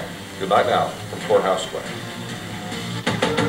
With proven pioneer ahead of her time, an astronaut trained by NASA, and now at 82 years old, she's finally about to take the ride of a lifetime. For decades, Wally Funk dreamed of becoming an astronaut. I just want to get into space. An aerospace pioneer, the first female inspector for the FAA, and in the 1960s, she was the youngest member of the Mercury 13, the first group of women put through rigorous astronaut testing. I feel after all those tests that I had, I can do it. And I could do it just as well as anybody else. She says she passed all those exams better and faster than any of the men who later went on to become NASA's first astronauts. But the Mercury 13 never made it into space. The program was canceled. I never had any bad feelings. I knew I was going. Sometime I will go. And now, after nearly 20,000 hours of flight time and 82 years on this planet, it's finally happening. We're going to fly you up into space on the very first flight. That's your Funk is set to join Amazon CEO Jeff Bezos on the first human flight on his Blue Origin rocket later this month. You're going to be an astronaut. Oh, finally! Bezos and the Blue Origin team documenting the moment. We open the hatch and you step outside. What's the first thing you say? I will say, honey, that was the best thing that ever happened to me. Set to become the oldest person in space, Funk still paving the way for the next generation. The only thing a woman needs to compete in a man's world is ability. Go for everything you can. Higher, faster, longer. Higher, faster, longer. Go, Wally Funk. We will be watching and cheering. Thanks so much for watching. I'm Lindsay Davis for David and all of us here. Good night. Thank you for making World News Tonight with David Muir, America's most watched newscast. Don't panic. Do you hear that? Stand up. That is not a sound effect. POTUS is coming! That's brutal. People pay top dollar for this bug treatment. New Holy Moly tonight. Mark Comfy Grid Technology and save big during Mattress Firm's 4th of July sale. And get a free adjustable base when you buy select PD Rest mattresses. Come visit the Dream Team at Mattress Firm for great savings on in-stock items during Mattress Firm's 4th of July sale. Can't wait until 10 o'clock for the news? Get your late news when you want it. Dakota News Now at 9 on Fox Sioux Falls. It's the area's only local newscast in primetime. Join Brian Allen for a full hour of news that matters. Meteorologist Phil Schreck and Tyler Roney help you plan ahead with the First Alert forecast. And Mark Ovenden has your first look at the night sports action. You don't have to wait until 10 o'clock for your late local news. Dakota News Now at 9 on Fox Sioux Falls. Catch Dakota News Now at 9 on Fox Sioux Falls. It's news when you want it. With extensive and affordable health plan options that put your... And Flandreau straight ahead. The drought is not letting up its grip in KELO, how it's impacting farmers and ranchers across South Dakota. And before you start buying fireworks for the 4th of July celebrations, you should check the city ordinance. We'll explain coming up. Good evening. Medical marijuana is... In Surfside, Florida, thanks for... And a top executive charged with fraud and tax crimes. The chief financial officer of Donald Trump's company led into court in handcuffs. The indictment unsealed after a 2-year investigation accusing the Trump Organization of a 15-year scheme to avoid paying taxes. The legal trouble it could mean for the former president and how he's reacting tonight. Late word the search has resumed in the Florida condo collapse after about a 15-hour halt due to safety concerns. President Biden traveling to Surfside to meet victims' families and just breaking another collapse over 1,000 miles away. The concerning CDC warning on the Delta variant, a troubling reversal as COVID cases rise 10% in just a week. Bill Cosby leaving the state to reunite with wife Camille for the first time since his conviction was overturned. New reporting on how he learned he was going free and could he still face legal trouble. The NFL team slapped with a $10 million fine, the largest in league history, for a culture of harassment. Princes William and Harry reuniting to honor their late mother. Why a popular social media platform is banning weight loss ads. And behind the scenes, as America's biggest 4th of July celebration makes its spectacular comeback. This is NBC Nightly News with Lester Holt.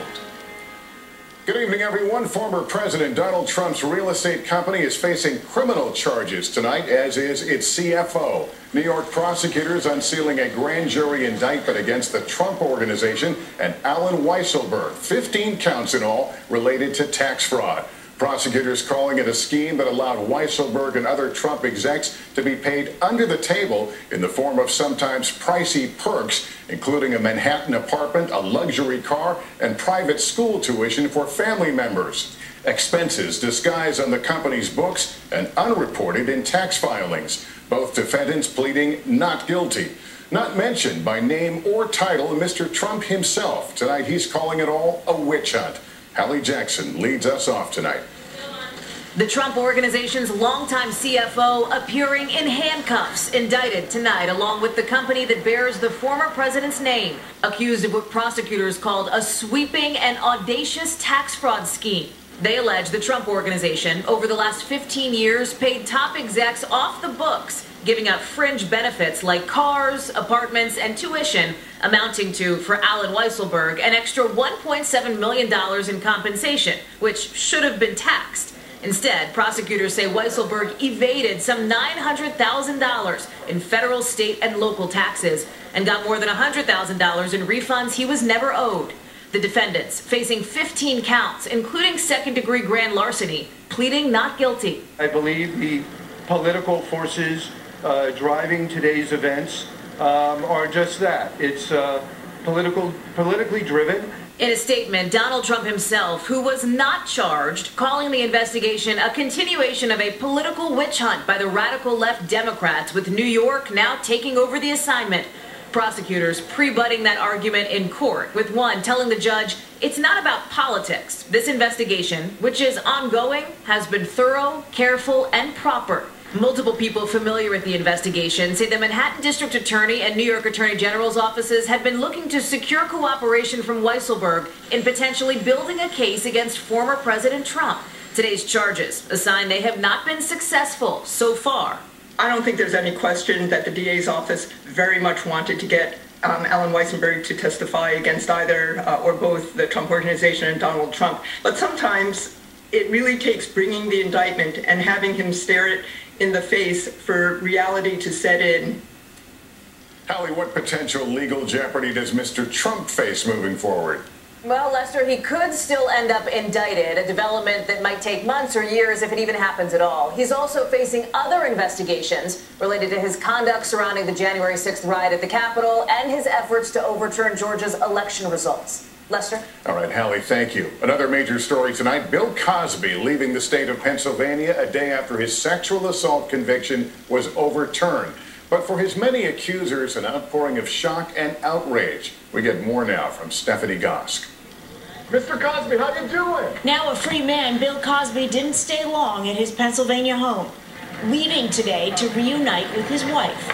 He will spend the next months with her. They haven't seen each other in almost 3 years. According to his spokesperson, Andrew Wyatt, Cosby knew the Pennsylvania Supreme Court decision was coming, but didn't know when. Prison guards told him he was free at noon yesterday, unlocking the cell and opening the door.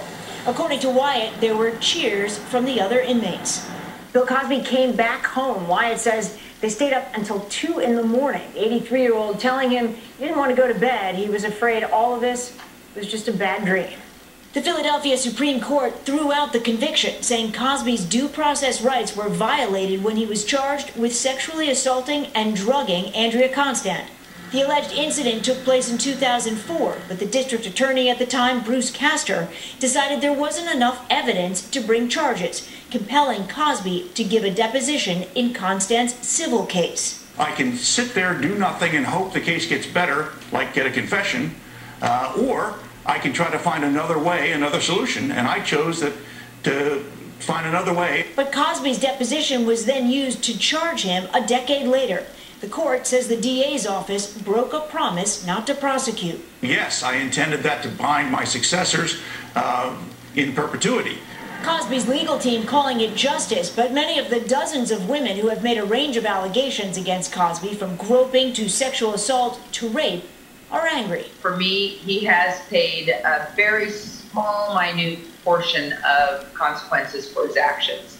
And no matter what technicality he gets off on, he's still guilty. Under the law, his record is wiped clean. He can't be retried.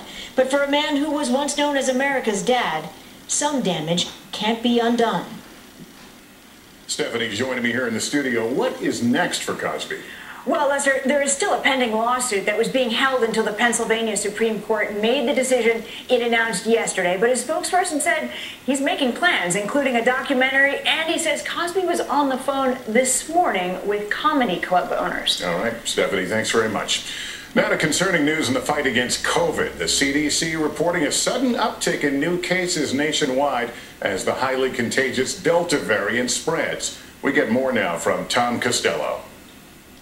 After months of progress in dramatically slowing the spread of COVID, tonight, signs of trouble. The CDC reports a 10% increase in new cases in just 1 week. 25% of those linked to the new Delta variant, which the CDC director says is highly transmissible and will likely soon be the dominant variant. It is clear that communities where people remain unvaccinated our communities that remain vulnerable. While 67% of Americans 18 and older have now received at least one shot, many states in the South and Midwest are well below that mark.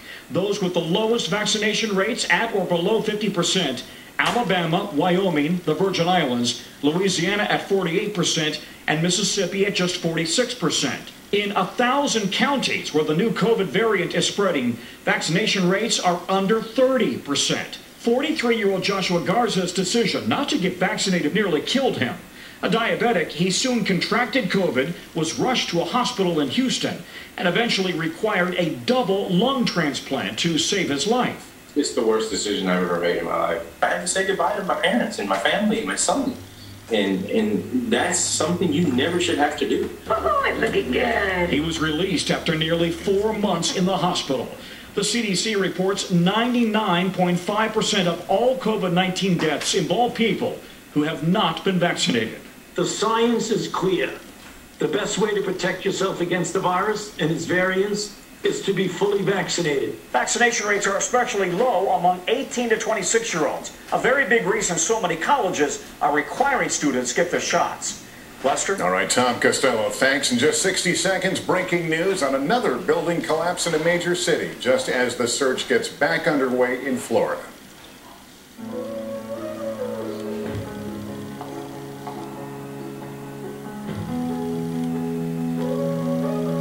When technology is easier to use, Here we go! barriers don't stand a chance. That's why we'll stop at nothing to deliver our technology as a service. It's my time to come alive. I'm Greg. I'm 68 years old. I do motivational speaking in addition to the substitute teaching. I honestly feel that that's my calling, to give. Obvious intent, victims from not only the state but the federal system. When you get that kind of scheme to defraud, that it's not at all unusual that the corporation would be charged also. And when somebody as high as Weisselberg is acting, that means it's also for the corporation. They're hoping or trying to spin it as a few negligent, inadvertent omissions. But 2 sets of books, the brazen lie about where he lives, they cash under the table, and that just doesn't hunt next to the story that the indictment lays out. Oh, and one more point, grand larceny, which drives the bigger sentence. They were able to use that. For grand larceny, you need to get money you didn't deserve, and they were, by making it a scheme, they were able to say he got refunds on federal taxes, and that is actually going to be the #1 count, the so-called B felony under New York law that will drive the potential sentence. Laura, these charges come from an interesting combination. It's a combined effort by the Manhattan DA, Cy Vance and his team, and New York Attorney General Letitia James, and this is an investigation that stretched more than 2 years.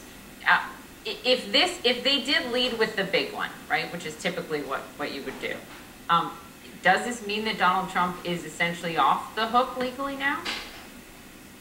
Well, I mean, forgive the pun. Normally you would think you would lead with Trump here, lead with your Trump, but prosecutors are able to have their cases evolve. Remember, this investigation, according to the Attorney General Letitia James, who I agree, the idea that these 2 offices have joined forces is a rarity in and of itself, right. But it's also because they didn't want to duplicate efforts. Remember, the DA's office was able to go all the way to the Supreme Court twice on the tax issue. The AG's office wasn't going to try to reinvent the wheel. They're going to capitalize on what's already been received and build on their own cases here. So the idea here is that the investigation, in fact, the grand jury, we're told, is still going to be able, according to New York Times reporting, is going to be able to still meet up to 3 times a week up till the end of the year. There might be a whole host of other details we learn. There might be other named parties. Of course, the idea of a cooperator agreement with Alan Weisselberg is always possible. It's hard to predict at this point in time because he is a large fish in and of himself. The corporation is a large fish in and of itself. But this investigation, as long as it's ongoing, until there is actually a trial and then that indictment is set in stone before a jury, anything can happen and anyone is fair game. Gloria, the president, no surprise, called this a political witch hunt. But Does this just embolden him though? Sure. Yeah. Look, I mean, he likes to play the victim. He's going to say I'm the victim here, and it's just the Democrats who have moved from Capitol Hill, and now they're in New York. But the portrait that is painted by the prosecutors here is not of a mistake. It is of tax cheats. It's a way of doing business. And juries don't like tax cheaters, last time I checked, rich tax cheaters, last time I checked. And so, you know, Donald Trump will be able to play to the base, and the base will say, yeah, you're right, they're just out to get you, of course, they're out to get you. But what he has to say and prove to everyone else is, you know, this was just a mistake, this is small stuff, 1.7 million, whatever it is, this is nothing. Well, tell that to the rest of the American public. Lori Borger, Harry Littman, Laura Coates, thank you all very much. Out front next, Kevin McCarthy first fought a bipartisan commission to investigate the January 6th. That in part, I feel great remorse for the people who had difficult, even traumatic experiences. Tanya Snyder telling the New York Times, I'm mortified to think that's happening in our building and our business. The NFL's investigation revealing serious allegations of misconduct, tarnishing the reputation of one of the league's most storied franchises. Miguel Almaguer, NBC News. An important ruling on voting rights tonight from the U.S. Supreme Court. It's one that civil liberties groups say will make it harder to challenge the dozens of restrictions now being passed by Republican lawmakers. Here's Pete Williams with that. In a major test of the landmark Voting Rights Act, the court took up 2 restrictions in Arizona, one allowing the state to throw out votes cast in the wrong precinct, and another that said only voters, their family members, or caregivers can turn in a person's mail ballot. Democrats said both made it harder for minorities to vote.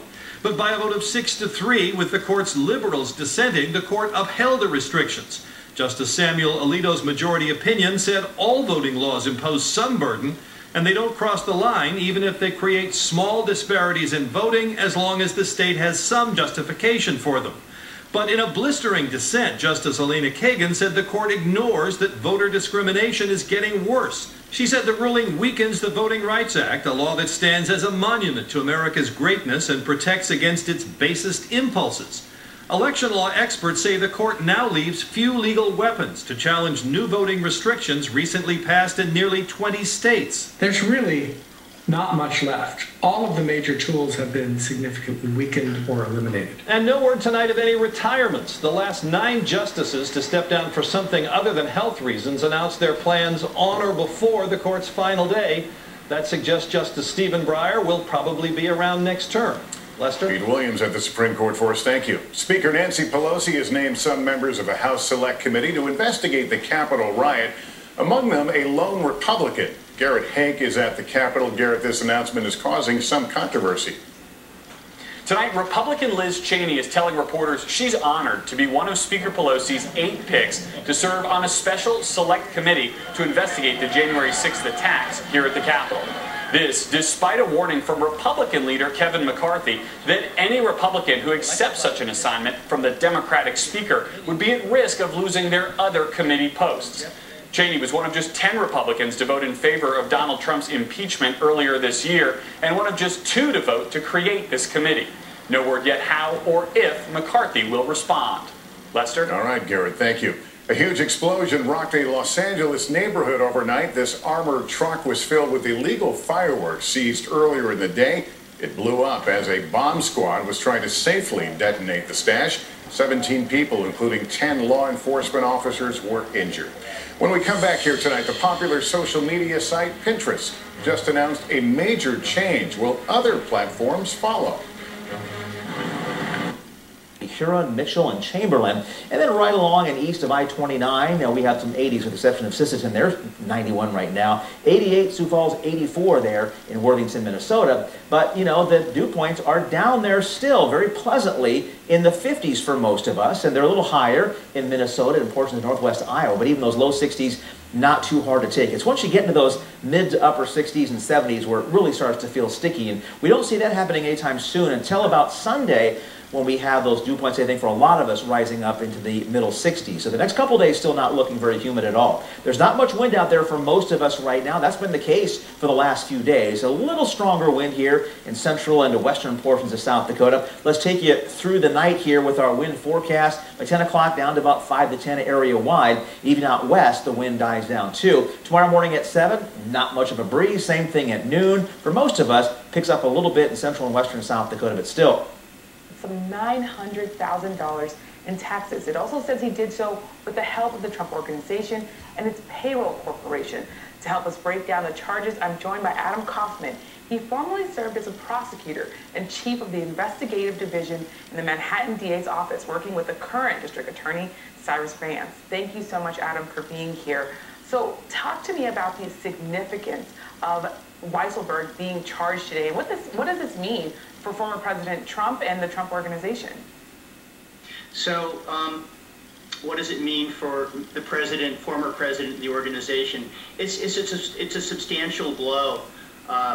What we see here is the CFO of the organization being accused of not just receiving benefits, but also orchestrating the payment of tax fraud, or orchestrating a tax fraud scheme over more than 10 years, resulting in the non-payment of $1.7 million in taxes. So when we were talking and thinking about this earlier today, this indictment is actually a lot bigger and more severe than I anticipated seeing today.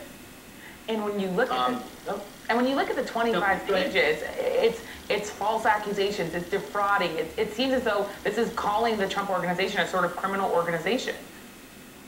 Well, it's certainly calling it a criminal tax fraud organization. That's literally what it has done. It's interesting, if you read the indictment, it really spells out the many different ways that the Trump Organization and Mr. Weisselberg orchestrated this tax fraud. It's not such an unusual indictment. I know that the sort of sound bites coming out of the Trump camp would say that this is unheard of, unheralded, they've never seen such a thing, charging a corporation.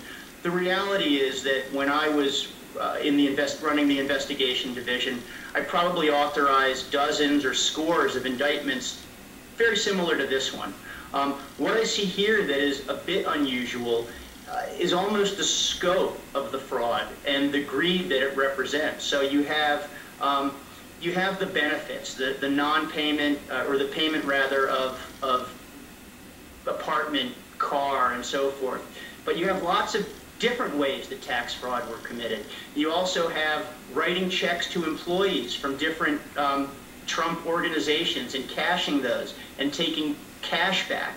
You have payment of year-end bonuses, and for some employees declaring it, and for other special employees not declaring it. What's also interesting, and it speaks to the exact intent of tax evasion and tax fraud, is that internally the Trump Organization and Mr. Weisselberg as CFO were keeping very careful track to deduct from Mr. Weisselberg's salary the value of the goods that he was receiving and the services he was receiving. So internally they're keeping track of it, but externally when they go to the tax authority, they're not declaring it. So you really see a clear dichotomy between what's being, it's almost like the classic two sets of books, which I think is very interesting. Two sets of books. And also President Trump is calling this a witch hunt. His lawyers were calling it a political prosecution. Associates of President Trump, former President Trump, tell me that he'll feel pretty protected from all of this as long as he isn't charged. So what do you know, and what does this tell us about the possibility of other people being charged, and particularly the former president possibly being charged? We just really can't know the scope of the investigation at this point. There are a few things in the indictment that we can sort of parse out that might give some idea. We see the indictment refers to Mr. Weisselberg and other executives in the Trump Organization. So that's some indication that there were others involved. We see, the fact that the tuition payments came from the Donald J. Trump Trust and were signed by the former president himself. So those are sort of interesting little pieces. The other thing I noticed, and it's sort of in the weeds, but if you look carefully at the indictment, the last 3 or 4 charges involve falsifying business records. That's a very common white-collar crime charge that prosecutors bring, and it reflects creating some type of false entry in the records of the business. 2 or 3 of those charges are false tax records, which you would expect to see in a tax fraud case, false W-2s, 1099s, things like that. The final count in the indictment, though, says that they destroyed a record. It's that they destroyed and obliterated a record in the Donald Trump personal ledger. And to me, that charge really sort of stuck out from the rest, because it sort of pointed to something much more on an intimate level, a personal level, between Mr. Trump and Mr. Weisselberg. So, some clues there, but, as far as the panoply of crimes that we've heard about, false valuations, Stormy Daniels, inflated valuations, false losses coming from international companies. There's been a lot out there that we just haven't seen yet. The question is whether this investigation is going to go on to look at those, or of course, if it's done and they've looked at that and they've decided there was no criminal activity.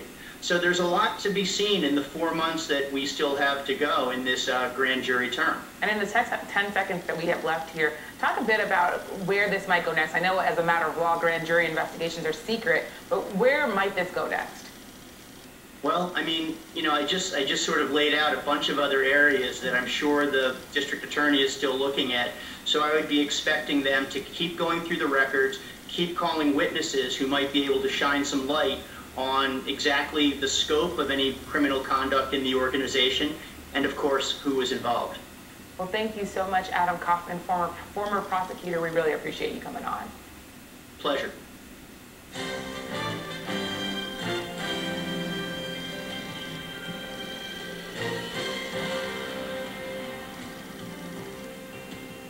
Over the next few days, the U.S. will complete the withdrawal of most of its troops from Afghanistan after 20 years of war. Nick Schifrin talks with the man who leads the U.S. diplomatic efforts in that country. Over the last 4 decades, few Americans have helped shape Afghan policy more than Ambassador Zalmay Khalilzad.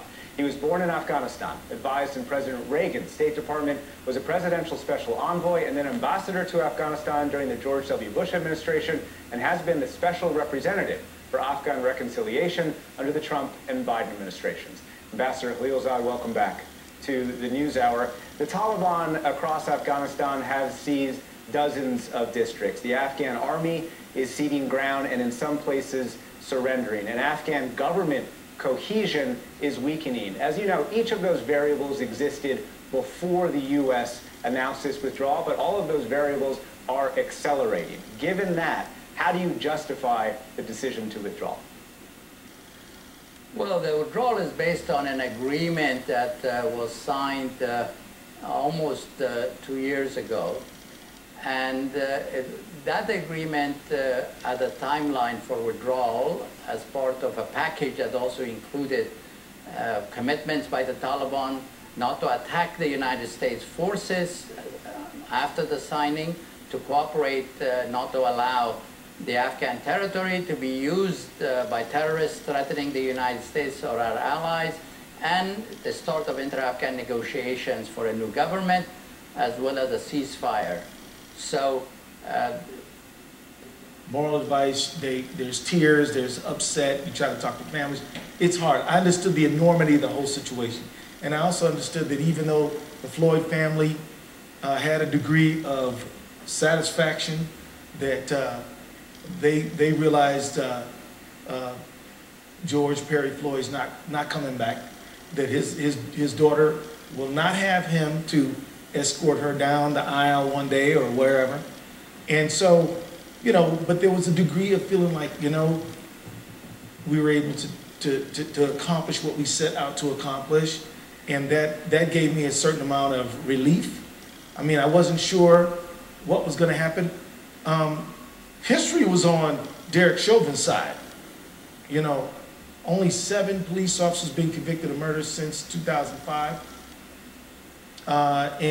We knew what we were up against. I remember Rodney King. I remember Walter Scott in South Carolina. I remember it took 4 years to charge Jason Van Dyke, who killed Laquan McDonald.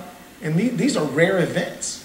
So I felt like a degree of like, we got it done. Professor Cotziel, what about you? What were those days after the verdict like for you? Well, first let me just, you started with how do I feel right now? And I have to just start by saying thank you. This is my first public event in 15 months. And like, thank you, Kitty.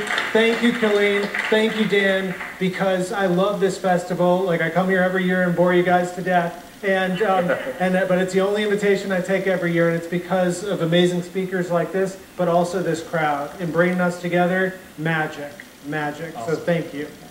How did I feel? Well, I have to say, it's because of this man. I mean, from the start, when we started this case, the Attorney General, first black Attorney General of Minnesota, trial lawyer for 16 years.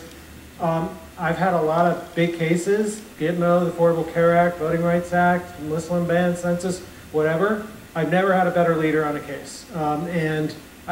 Anyone else would have grandstanded in front of the cameras, would have took roles at the trial, just to, you know, get some FaceTime and so on.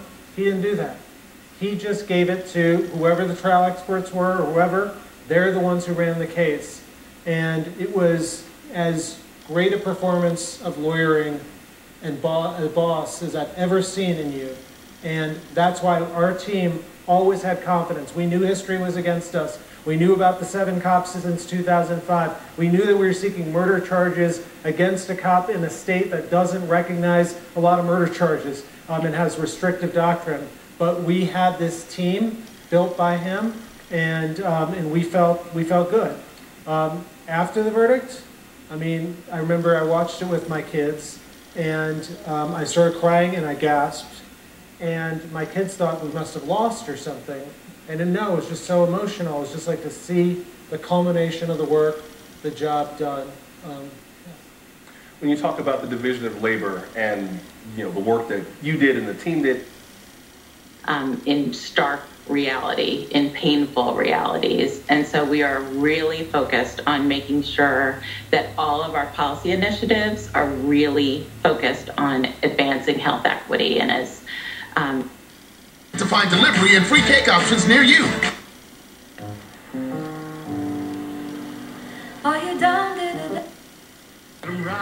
History of the Sitcom premieres July 11th at 9. Plus, why Meghan McCain is out at The View. I am just going to rip the Band-Aid off. Then Angelina Jolie's date night with The Weeknd and Chris Pratt's unusual marriage confession. I want to tell you everything. Plus, we have a very, very... And that's the really scary part about it, Tyler. That is why we put together this Dakota News Now special report, and we are taking an in-depth look at the drought of 2021.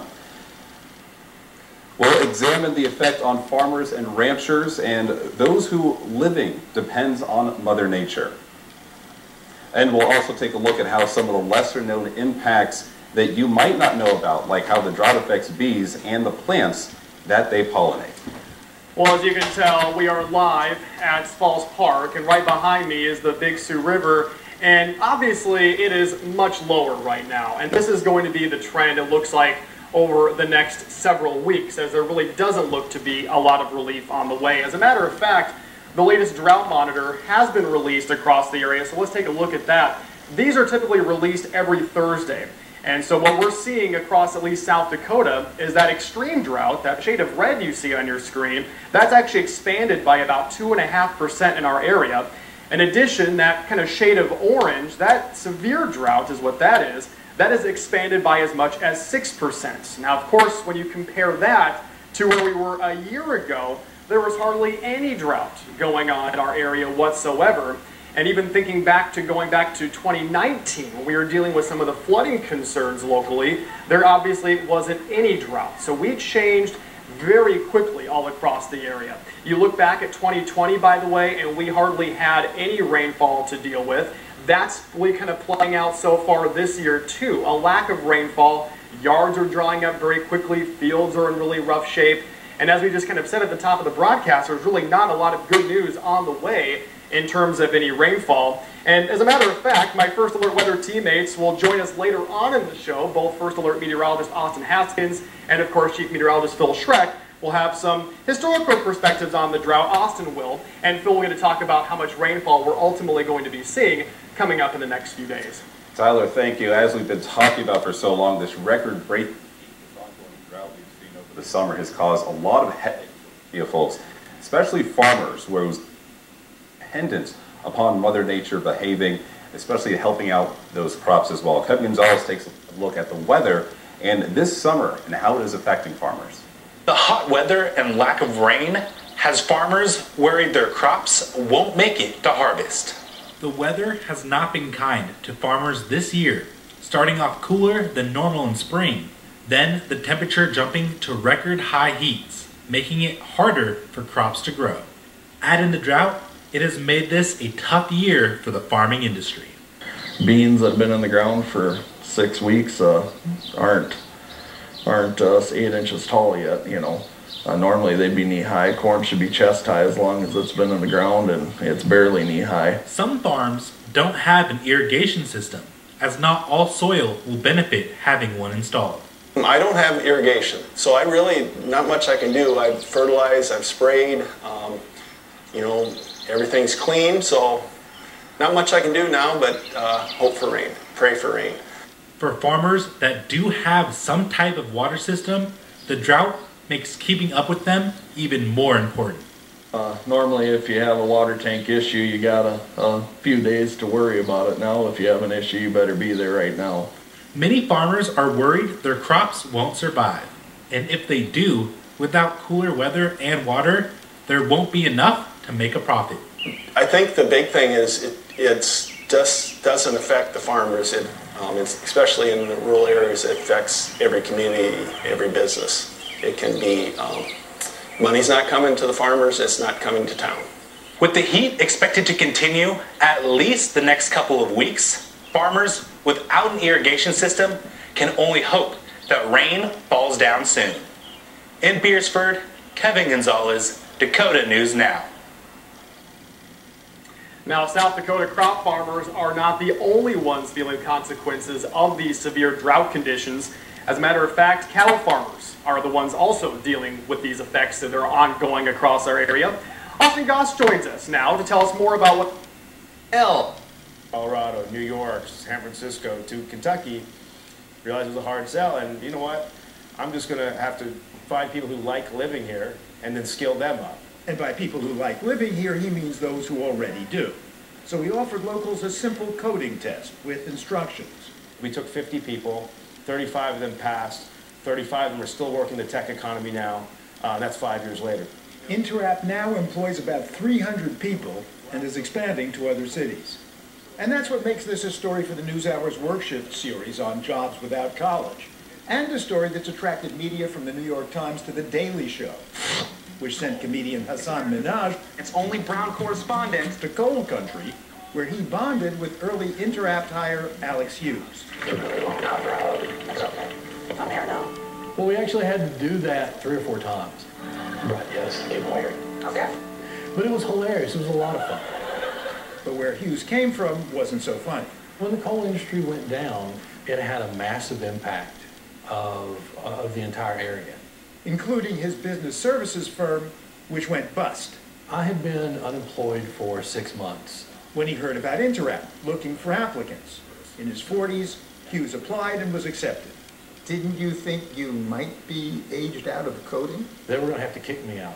The training at Interact is based on 2 precepts, says Gopal. Number one, everyone has to pass, so we have to put in the time, hours, to make sure that there's no one left behind when they all cross the finish line. That's why Interapt's program is 2,000 hours, a full year, qualifying it as a U.S. Department of Labor certified apprenticeship, and not just a coding camp. The second thing I said is that we've got to pay people while they learn and not ask for any of this money back that we're investing in training. Because you can't expect someone to learn something hard and take time out of life if they're worried where their daughter's next meal is coming from. I'd always been interested in it, but, you know, I couldn't afford to go back to school because I had a family. This control board here is our Wi-Fi connector, so that's what connects us to the network. Hughes now leads a team designing mobile apps for Louisville-based GE Appliances, a major Interapp client. The phone talks to the cloud, then the cloud talks to this appliance, and we can make changes. And the Interapp apprentices have grown more diverse. I came into the program from a homeless shelter. April Hickman, raised in foster care, now in an actual apartment with her 2 youngest daughters. Emergency housing arranged by Gopal's staff. She had spotted a Facebook ad for Interapp's apprenticeship program while living in the shelter. I just kept Googling until I actually found an application. Somebody called me right back and said we had to kind of go through a coding test. Were you scared? I was nervous. That was crazy. But she passed. And I was like, yes! And so I was so excited, you know, like I was crying. I was like, yes! We started with a very rural population. Then we went with a 100% African American population. Same metrics, same results. The common thread between two people that you would think were very fundamentally different, they all had the drive. This was everything for us. This was a shot. Even if we had to sleep in a truck someday somewhere, I was making it through that class. Like, I was not giving up. Of all the foster kids you've known, given the same kind of opportunity, same kind of training, what percentage of them could do what you're doing now? Oh gosh, a great number, because it's problem solving. And if there's one thing that we're good at, it's problem solving. You know, because we've had to. With the GE Appliance Smart Home. Melanie Trass, who manages client relations, says the company's openness to hidden talent gives it a distinct edge. Since we are targeting those communities where people are being left behind, we are highly diverse within our organizations. So many clients are seeking that. It's part of the texture right now across America, upskilling, reskilling, and giving people a seat at the table where they normally may have not had a pathway. So we help create the path. This is one of the first appliances that I got to work on. At GE Appliances, Alex Hughes and apprentice Corey Thomas were meeting with the executives in charge of Interapp's contract. Our relationship with Interapp is one of those ways that we find diverse thought and resources right here in our backyard. VP Sean Stover first hired Interapp to work on the Opal Ice Maker. The southern states. We like our ice chewable. Chewable? Yeah. So can I defile this particular drink, but I want to see what this is like? Oh yeah, you're not jeopardizing your teeth in any way. Right. So now a new, more challenging assignment, an app for GE Appliances' new camera-equipped oven. I can use artificial intelligence, object recognition, to put something in the oven, press start, and it just cooks it. Starting with pizza. A lot of different pizzas too, so it's vegetarian pizzas versus the... I'm curious on how that works. Right. So Engineering Director Irina McDowell was giving Corey Thomas his marching orders. what does the user want? Do they want a less done or do they want a more done pizza? And then being able to send that information to the cloud, right? Would you like to see the cheese bubbling? Oh yeah, cheese bubbling. Ironically, Corey Thomas's last job before Interapp also involved making pizza as a line cook in a joint near his parents' house. It's called Tony Boomba's. I'd say most of the time I say it's minimum wage. And now you're designing apps for people who would be cooking pizza. I am ecstatic, pretty much. Pretty good for a kid who hated high school, shunned college, spent 3 unhappy years in the Army. We've taken the C, D, and F student in the back of the high school and put him in a vocational coding program, and they've been the top performer in the class. To Ankur Gopal, such students are fruit just waiting to be plucked. 2/3 of the people don't have a college degree, so to us, that's untapped potential. This is going to let us flip a switch, see what happens in app. We said, let's go and find the people that could still be very good at a job in the tech field, and that's exactly who we find. Find and train. For the PBS NewsHour, Paul Salman.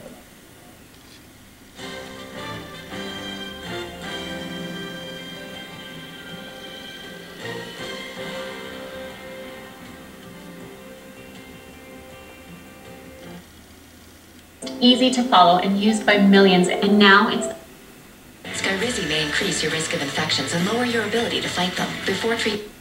Just the way Martin's family needs it. With hassle-free claim. For Sioux Falls, we've been pretty close to slightly below average the past couple of years, but above in 2018-19. Aberdeen, a very similar story as well. In fact, we were way above in 2018 and 19. And finally, in Pierre, we're looking